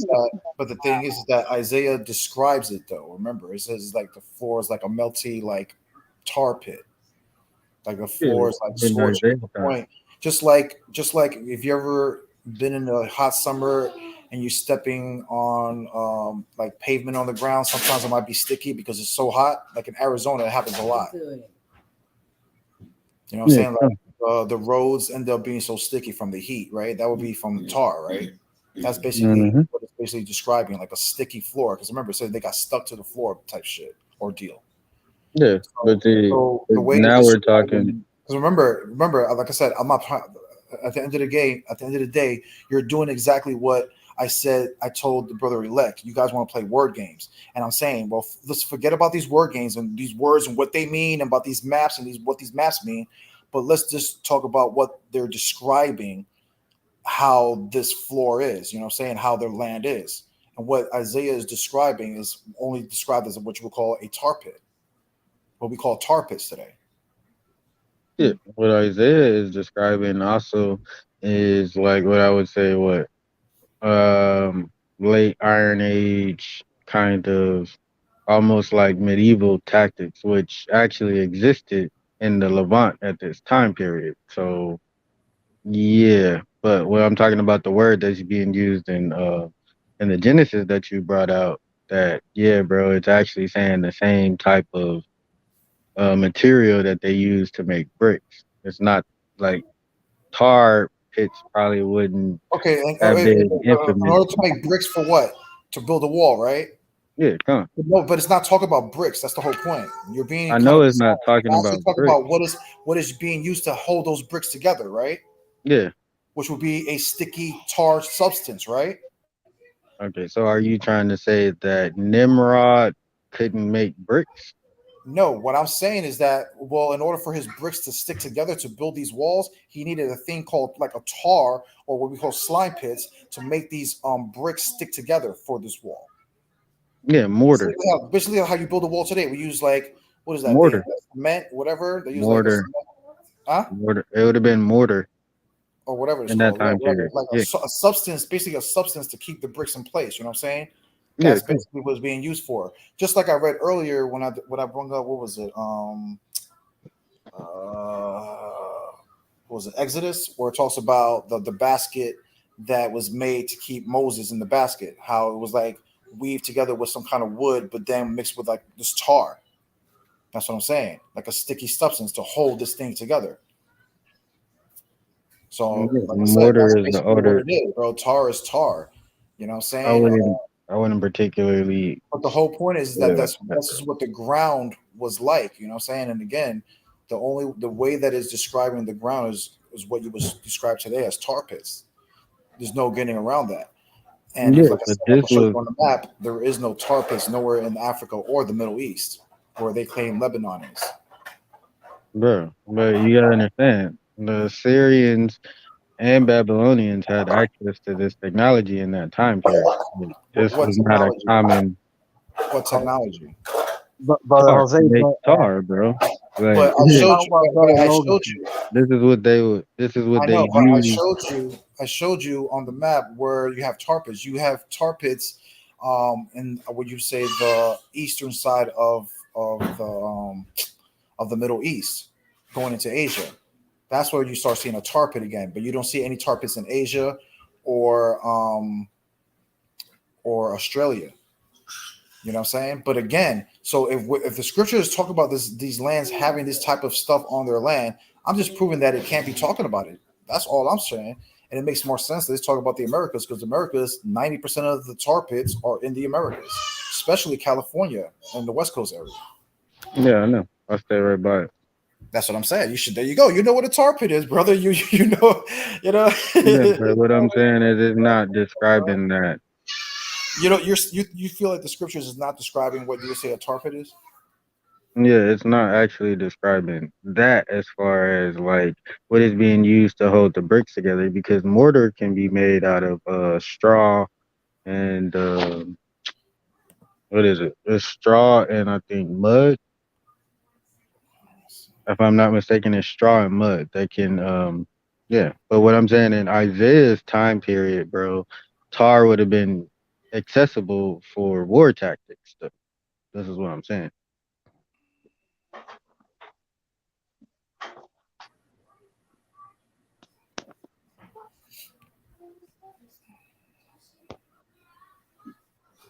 You got brother Damian Logan says, Asserif is America. Anything for you supremacists, Hispanics, and NAS heathens to attempt to Don't discredit. worry about Damien, man. I'm gonna put Damien on timeout, bro. You all know that Damien's a coward, bro. You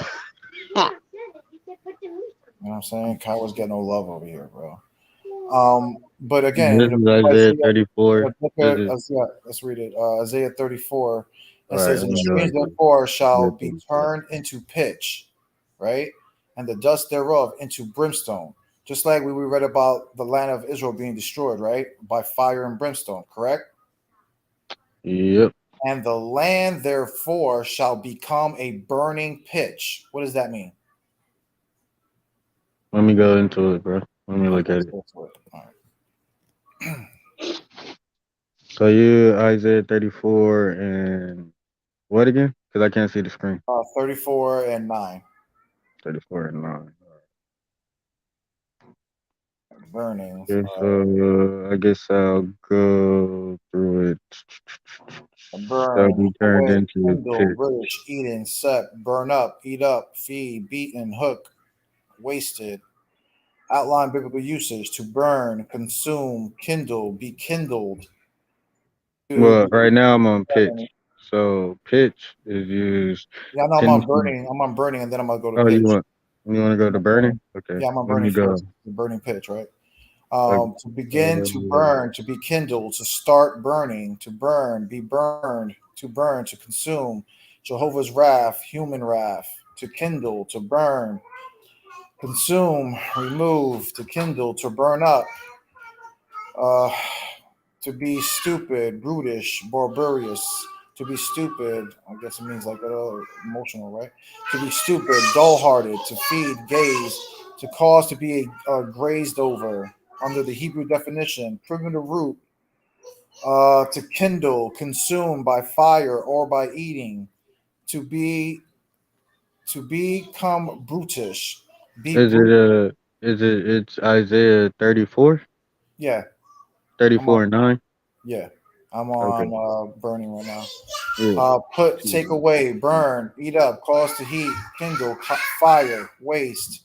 Under the Brown River Briggs lexicon, to burn, consume, seek out, collect, glean. Okay. So I see where it is. So go to it. So it's actually the second definition of. So it's the second. Yeah. So it's used in the second context of the definition, and if you. Oh, I thought you still on burning, but yeah, it had it right Look what it there. says right here. Look what it says. This is under pitch, right? Under the Hebrew, under the KJV translation, it just means pitch 3 times, right? Under outline biblical usage, pitch, tar, asphalt. Under the Hebrew Strongs, from an unused word meaning to liquefy, asphalt, from the tendency to soften in the sun, pitch, brother. Just like I said earlier, bro. Yeah, It's to like soften in the sun. Go to the Brown's Driver's it's like a lexicon. melting, brother. It's like a melting floor, bro. Like tar, bro. Okay, what did they do with the bricks though? It's the exact Brother, same that's what thing, I'm bro. saying. They would use those tar to make and stick it onto the bricks to stick it onto another brick to build up. They Bro, weren't just putting brick on brick without like an adhesive to make them stick, bro. That's what I'm saying. So how do we have brick in what you would say the Levant area then? No, I'm saying you're going to have tar. That's what I'm saying. This couldn't have happened. What we're reading about right here couldn't have happened in the Levant or anywhere in Africa, because you guys don't have things. Okay, go down so I can see how it's to do being these used things. in the context. The what? Go down so I can see how it's being used in the context. Brother Jose, I gotta go, brother. You're gonna good luck, brother. You're gonna be here for a few more hours. I mean, man, bro, if you don't knock it off, bro, you're not even You want which? intellectually I like read the smart. Browns. I read the Well, Browns. it's Isaiah 34 and 9 right there. Go. No, you just passed it. It's Isaiah 34 and 9, right? Oh, you want me to go up? No, it's right. It should be right there. So go down. So the Isaiah 34 and 9, right? Yes. Okay, so ark of bull rushing. Okay, no, that's not it. So yeah, I would have to be able to translate that. So also see, go back up. Hold up. You keep. So it says see Ethiopic word. Let me type that in on Google Translate. So the Ethiopic word, yeah, Eshemitic from Aramaic loan word, see Ethiopic. So you would have to translate that word to see what we're really trying to talk about. That's right. Pitch. Yeah, so pitch.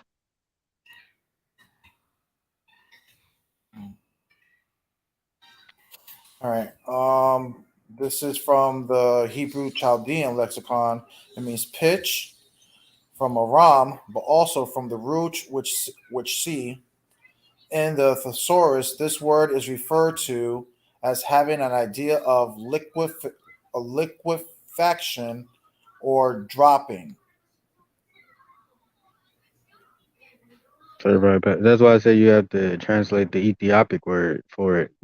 Well, it's kind of saying like I said, it's in like a liquefaction form, bro, or dropping. You know what I'm saying? So like I said, it's like a sticky. Yeah, It's but so again, so that's what the floor was made out of. That's what I'm saying. So the floor, we're reading these chapters that the floor was made like that. What is it describing? It's describing tar pits. But you can also make pitch out of That's the straw. whole point. It's like something that's sticky. But you can make pitch out of straw and mud, though. But I didn't read anything about that straw or mud. That's what I'm saying. I don't know why you're saying that. Because the reason why I'm saying that, bro, because you can. I just showed you what it could be. Like you even have You Bible. You showed me what it could. Like tar and an asphalt. We all know what an asphalt is, right? It says it even in the Hebrew meaning that it can mean asphalt. We all know what an asphalt is, right? Mm-hmm. What is that? No, bro, they did not have paved streets back in those days, bro. That's what I'm, brother. I'm just brother. Y'all weren't. That's the whole point, bro. Bro, no one had no. That's what I'm streets. saying, bro. Y'all were, but we was over here in the Americas where all this stuff is happening, Captain. Bro, we did not have paved streets here in America, bro. Yeah, just telling you, bro. Man. I'm just saying, bro. Just hold down to what the scriptures is just showing you, bro. It's like, and a lot of these translations are just saying what it was. You know what I'm saying? Like, I believe that a lot of these translations, are saying what it is. You could say it's witchcraft.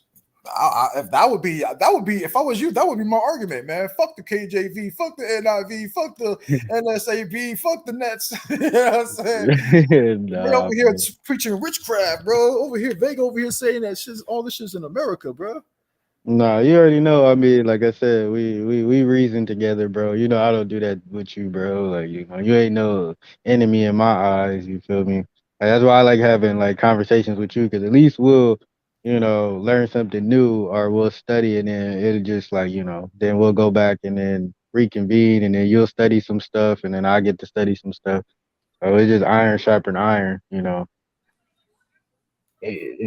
That's just what it is. Like, now you gave me some things to go look into and go research. Like, okay, let me go look at this, and let me go look at that. Because at the end of the day, bro, all we Oh trying to man, do is that's get another closer go. to Since you. you're here, brother, since you're here, brother, I got something beautiful to show you, man. Like, we could just get off this topic. It was a good discussion. Like I said, we can. Everybody, hope you enjoyed the discussion.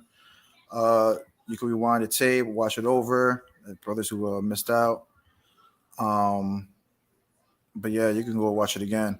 Let's go talk about some other things, bro. I want to show you guys some you and Israelite Elect some beautiful things. Let's talk about Yahweh real quick. Yeah, come. I mean, like I said, like we agree to disagree, bro. But like I said, like a lot of these dudes, like I said, like Jeremiah, he didn't really want to step up and take the debate. I still got some stuff that I ain't said. But now that you done gave me some more ammo, Jose, now it's like, okay, let me go look into this and that, so I can bring that in there too. All right.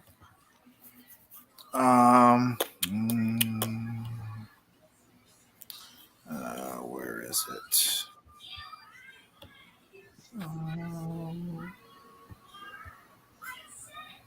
Hey, yo, shalom, brother Jose. I appreciate that. It was a nice build, bro. I'm gonna go on my channel. I'm gonna read read some Torah, bro. I'm gonna have to hit you guys up tomorrow. Sure. Hey, brother, you should stay for a little bit longer, brother. I was gonna start showing us some beautiful stuff real quick. All right, I'll stay for a little bit. All right. Oh yeah, I forgot we do gotta read, huh? Hey, go ahead, Jose. The graphic.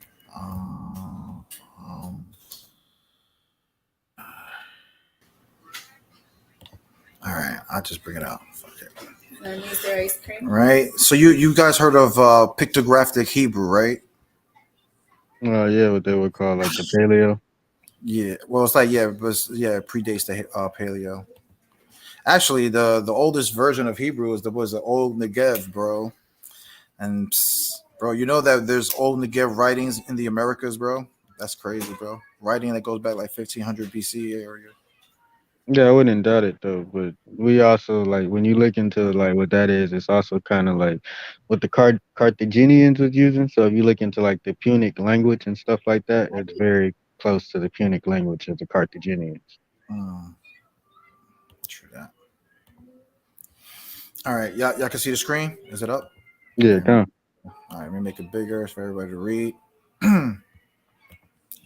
Right, this is from the Ancient Hebrew Research Center, right?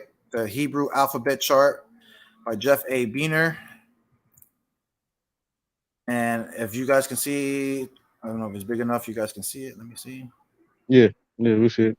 Yeah, but I want to make it bigger so y'all can like actually read all the words along. Hold on, let me make it a little bit bigger. There we go. Y'all can read the words now. Yeah, come. Okay. So according to, you see right there all the way to the left where it says early, that's what it's talking about, right? The pictographic, right? Yep. And if you see where it says there's his name, right? It says right there where it says that laying down crooked Y looking word. Where it says Yod. Yeah, okay, yeah, the Yod. Okay, so Yah, right? So Yah. Mm-hmm. And then right here on the top where it says hey, where it says there's like a man, looks like he's holding his hands up, like he's getting stuck up. Mm-hmm. Right? That would be hey, right? So it'd be yo, hey, wah, hey, right? Yeah. So let's find out what this means, right? So the Yod, right? Look what it means. Arm or closed hand. Hand. Work, throw, worship. Right? So the first letter of the Most High's word in the pictographic Hebrew means hands, people. It can mean a hand, right? Mm-hmm. Watch this. Now let's go to hey. It says, hey, man with arm raised, to look, reveal. So it means that it could be like basically to behold, people, like look in the sky type thing, like look, reveal. Jose, like, don't tell me, bro. You about to do the behold the hand, behold the nail. Yes, bro. Beheld the nail, my brother. Right where it says wah means to tent a peg. So according to the pictographic Hebrew, what does it mean, Saya? You was not about to say behold the hand, behold the nail, bro. There you go. Behold the hand, behold the. That's not what I didn't make it up. That's what it means. Oh, okay. All right. So you Carthaginian. All right. So you Carthaginian now. Yo, as is the goddamn African, Jose. You over here talking to behold the hand. I don't know what you're talking about, bro. What Yeah, okay. When it says behold the hand, behold the nail, what does that mean? Yeah, bro, it's not saying that. Not saying what, bro? What is it not saying, bro? Oh, okay. Well, if you admit you're a Carthaginian, that means you come from Hannibal. You admit that, bro. I admit. I will admit it says behold the hand, behold the nail. Do you believe it? Do you believe it says that? No, not in the translation. Well, we're reading the translation of what it means. Yeah, I mean that's in that dialect. I would say yes. In that dialect, it does say that. In that dialect, we don't subscribe to that dialect. Can you show me your dialect of your pictographic Hebrew and what it means? Yeah, so it would be. Share it. So it would be. I can't share no screen. I can't share no screen, but if you could look it up for me real quick. Okay, where? Type in Punic language. Punic language? Yep, come on. Punic language. Okay. And what? No, I can't see it. I Oh, can't okay. see it if you sharing it. Hold on. So I can tell you where to go. But anyways, anyways, according to what I just showed you, behold, behold the what, Zaya? Behold the hand, behold the nail. But you know we Oh, use that sounds like Christ, doesn't it, people? I'm just saying. no, Hey, nigga. hey. All right. Well then, all y'all is no longer native. Let's Y'all find out. Carthaginians, and y'all using Punic language. Let's find out. Y'all Carthaginians. That means all y'all Africans now. Let's But yeah, we use more of the Aramaic, so it's the more so Aramaic. the more of the Aramaic Hebrew dialect. So yeah, it's similar to the Punic language, but we have like certain things mean certain different things. So it's just a On different the screen, you see it? Is it on the screen? Yeah. So yeah, click on it. Let me make it bigger. Hold on. Which one? Right there where it says the Wikipedia? Yeah, you can click on the Wikipedia. It should show it. All right. Go down. Down. It should say examples. It should say examples somewhere. So you could actually read it. Go down. Yeah, examples. Okay, examples? Okay. Yeah. Okay. Like that's pretty much what you speaking, bro. The language of the next few lines is some believed to be Hebrew. Libric, likely a misspelling of Libric. Where does it say that it is the Hebrew that I was just translating? Like that's how okay, so if you were to spell it with the pictograph, this is how it would spell out in the pictograph. Like they just spelled it in English for you, but if you're using, I don't see it. like this Yod Alahayim Yolo Na, yeah. But where does it say the meaning of it? I don't see where it says the meaning of that. No, it doesn't say. It's not going to tell you the meaning. But what I'm saying is, if you were to line up the pictograph letters with this is exactly like how it would spell out in English. Okay. So this is how like we try to like translate it. Like that's what I'm saying. Like we don't think it's not Hebrew, but at the same time, bro, are you gonna admit that you're a Carthaginian? I don't know. I don't get it. It doesn't say that the pictographic Hebrew is a Carthaginian language, but most of it. But anyways, but most of the Hebrew comes from the Canaanite language, anyways, and Aramaic. Yeah, that's what I'm trying to say. But just so because you're admitting, but just because we mix a little bit of languages between these nations doesn't make us those nations. No, I'm not saying that, bro. But what I'm saying is, according to this dialect is a different dialect from what you would say like Tammany Ivri. Okay, let's read the article because I don't. The article doesn't say what you're saying. Hold on, let's read it before I even got to that. Hold on. Yeah, you have to go back to the first page, and then you'll see what I'm talking about. Let me go back up.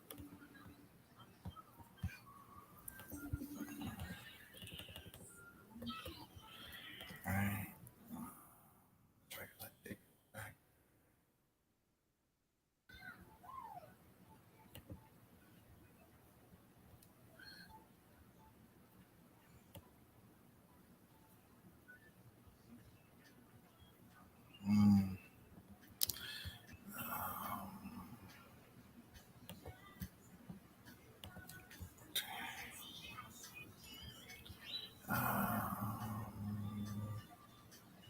Graphic Hebrew. Let me.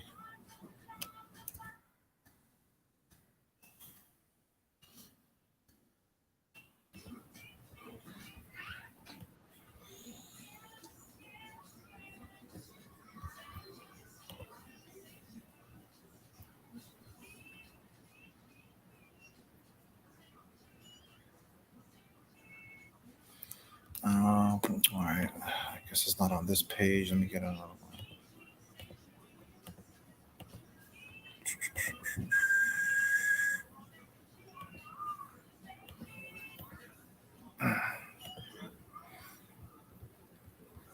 Oh shit! It's sundown. I didn't know it's sundown, bro. That's right. You live over in Cali, right? Mm-hmm.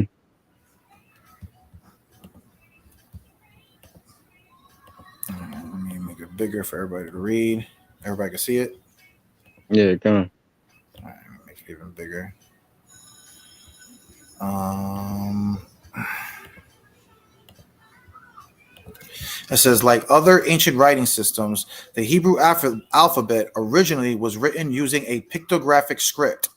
Later, the pictograms evolved into a Hebrew script, sometimes called the Paleo-Hebrew, that strongly resembled the ancient Phoenician alphabet. This was the Hebrew Tributaries used by the Jewish nation up to the Babylonian exile, or according to the Orthodox Jews until the exodus from Egypt. Examples can be found on coins and clay fragments called stroka. Today, both the Torah and newspapers use modernized renditions of the Aramaic style script. Through everyday correspondence is written using Hebrew cursive. While the study of the pictographic script can sometimes yield insight into the underlying meaning etymology of biblical Hebrew words, it is generally to be avoided as a standalone exegetical principle, since this can lead to speculations and doubtful interpretations. For honest interpretations, the rule of thumb is the first master to master the shot, plain historical meaning, before moving on to other levels of the scriptures. And then again, see, look right there. It says right there, it can mean lo, behold, the nail, peg, arm and hand, behold, nail in hand. Woo. Let me stop. Bro, that's the cute again. Sit there speaking. I know y'all was gonna hate on that though. Don't worry about it, man. Yeah, I already, we always had that argument with people to behold the hand, behold the nail. But then, okay, so then, wouldn't you sub out the waf or the vav sound? If you were to say, so you would be like, yeah, ava. With the V sound? Yeah, with the V sound instead of the waf. I don't think it says a V sound. Hold on, let me see. It's a wa, right? Well, yeah, but it also has like a VAV rendition of the wa. So yeah, you're right. On this one it does say that, but on the last one I had, hold on, that's crazy. It does say that. This is the vav, yeah, but on so the it last would be like YHVH instead of YHWH. Okay, but Usher, okay. It's that one did say vav. I'll give you that. But the last one I showed you said wav. Watch. Yeah. It was the W sound, right? Hold on. Mm-hmm. You see it right there? Hold on, let me make it bigger.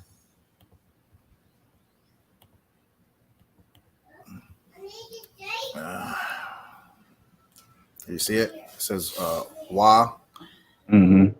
And then as you look down where it says sound, it says like a W-O-U. Mm-hmm. Yeah. So that's the reason why I would say, like, wouldn't they ended up subbing it out for like the Bob sound? Because like, okay, so when you go into like I guess you would say like the later renditions of it, it would be like I guess in Hannibal's time, it would have been like with the Bob sound, like with the V. Yeah, that's why. Yeah, it even shows it on the right there on the screen. See how it says modern Hebrew, and then it says it finally changes into the vav or V sound. Yeah, but a lot of people will argue that this version of modern Hebrew isn't what you would say like modern Hebrew. Well, no, of course not. They would have to agree because even the ancient Phoenician alphabet, Aramaic alphabet, all say wav also, not vav. Vav is modern. And that's basically how I kicked Yehudiim's ass in the discussion I had on Lion's Den when he was trying to say that the Vav was ancient and that the Wav was modern. And I told him, no, you had it completely backwards. The Vav is actually modern while the Wav is ancient, because you can see that in the Paleo Hebrew, you can see that in the Phoenician alphabet, and you can see that in the Aramaic alphabet. So then what do you think about the actual argument between like someone that uses like Ivrit Tamanit. Like Ivrit Tamanit, you wouldn't use the the wa sound. Like if that's why it's yod hey vav hey. So it's That's like you what. wouldn't use that. You would use the VAV sound. So That, Ivrit Tamanit is actually like biblical Hebrew, like what they would call biblical Hebrew. yeah, I know. So I know that's what I'm saying, but that would be modern. But it will still be modern. That's why even this graph is showing you that anybody who's using that would be what you consider modern Hebrew. But It why would wouldn't it be, be it considered? wouldn't it wouldn't be considered any Paleo Hebrew. Any Paleo Hebrew writing, you would not pronounce any of those words with vav. That's the whole point. It will be what with a wav. Yeah, but see, but like okay, like the Ivrit Tamanit, like it's like I would say it goes all the way back to like the Babylonian captivity. So it would be like considered something that they passed down as actually ancient. And the Paleo script would have been like something that they probably would have used probably like in Egypt, probably per se. Like when the Israelites were in Egypt.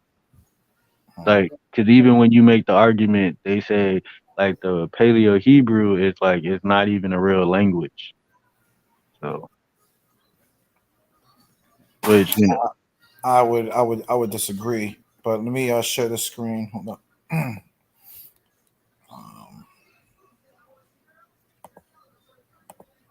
All right, so now I'll bring up the Phoenician alphabet. Y'all can see the screen.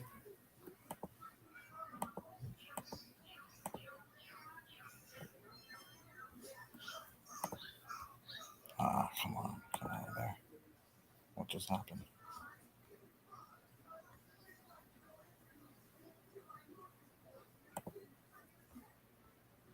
What just happened?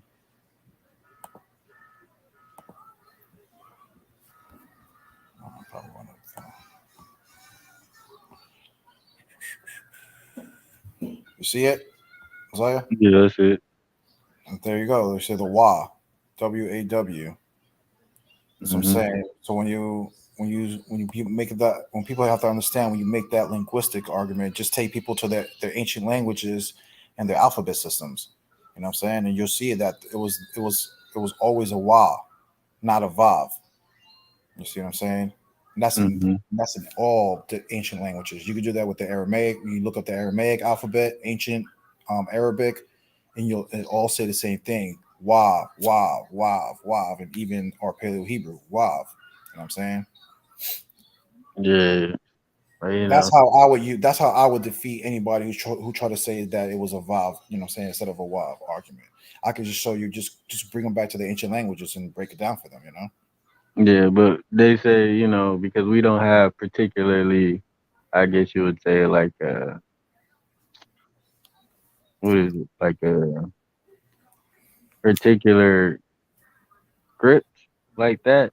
But So no, that's it doesn't matter. But brother, it doesn't matter. It's not about the Israelites right now. It's about other nations.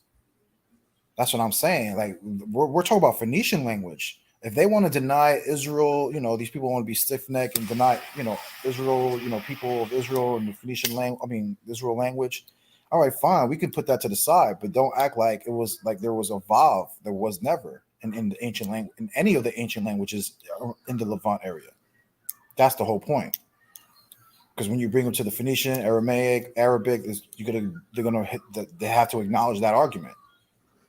well, yeah. I mean, another thing too is like, okay, well, because they would say like, I'm not even too for sure on this, but I was trying to explain to one of the brothers when I was having this argument with him, and like, I guess because we're using like the Paleo script, it only has two vowel sounds. So he was trying to explain to me like in Hebrew there's more vowel sounds than just ah and eh. So Hmm. like aleph, you know. So I don't know, but it's always been an argument with us and them about the script and stuff like that. So. True. All right. All right. I'm gonna drop the link. Anybody want to come on? If not, probably gonna shut down soon. It's been a pretty good build. Anybody want to come on? Seder, peace. Yeah, thanks for having us on. You know, it's a good build, though. You know. Oh, no problem. So yeah, I'll come back on now. I'm gonna research some of those things, and I'm gonna look at your videos and then see what we can come to conclude also, because you know, now that I have heard your talking points, now I can go back and see like, okay, well, let me see what Jose is talking about. All right. Yeah, if you like I said, you don't even have to watch this video. Why? Just like I said, just go watch my classes. Like I said, you get it to real. I get it to all the arguments. You know what I'm saying? Of how to use certain translations against people. You know what I do, man. I do what I do, man. You know what I do. Yeah, come on. But yeah, man, it was a good build. Yeah, anybody want to jump on, you can do so. It's kind of late. It's like 11:30 over here. What time is it over there? It's like 7:30. It was like 8:30. 8:30. Yeah, And my other boy Gio lives over there in Cali. He always calling me, trying to make me go out there. I'm like, man, ain't nobody want to move to no damn Cali, bro. Stop it, bro. Yeah, that's how it is too. When I be trying to talk to Menelec, it'd be like super like late and early, kind of study and shit. But yeah, I'm about to eat anyway. Menelec, you gonna read or? Yeah, he's probably with his kids. Oh shoot, well shalom, Jose, because I'm about to order me something to eat. All right. All right. Catch you later, bro. You about to do a class on Elect's channel later on tonight? We probably just gonna read the Torah, cause like we read like the scriptures. We just like do like kind of like an audio kind of. All right. So yeah, but you're welcome to come on. For that. All right, shalom, Jose. All right, man. Shalom.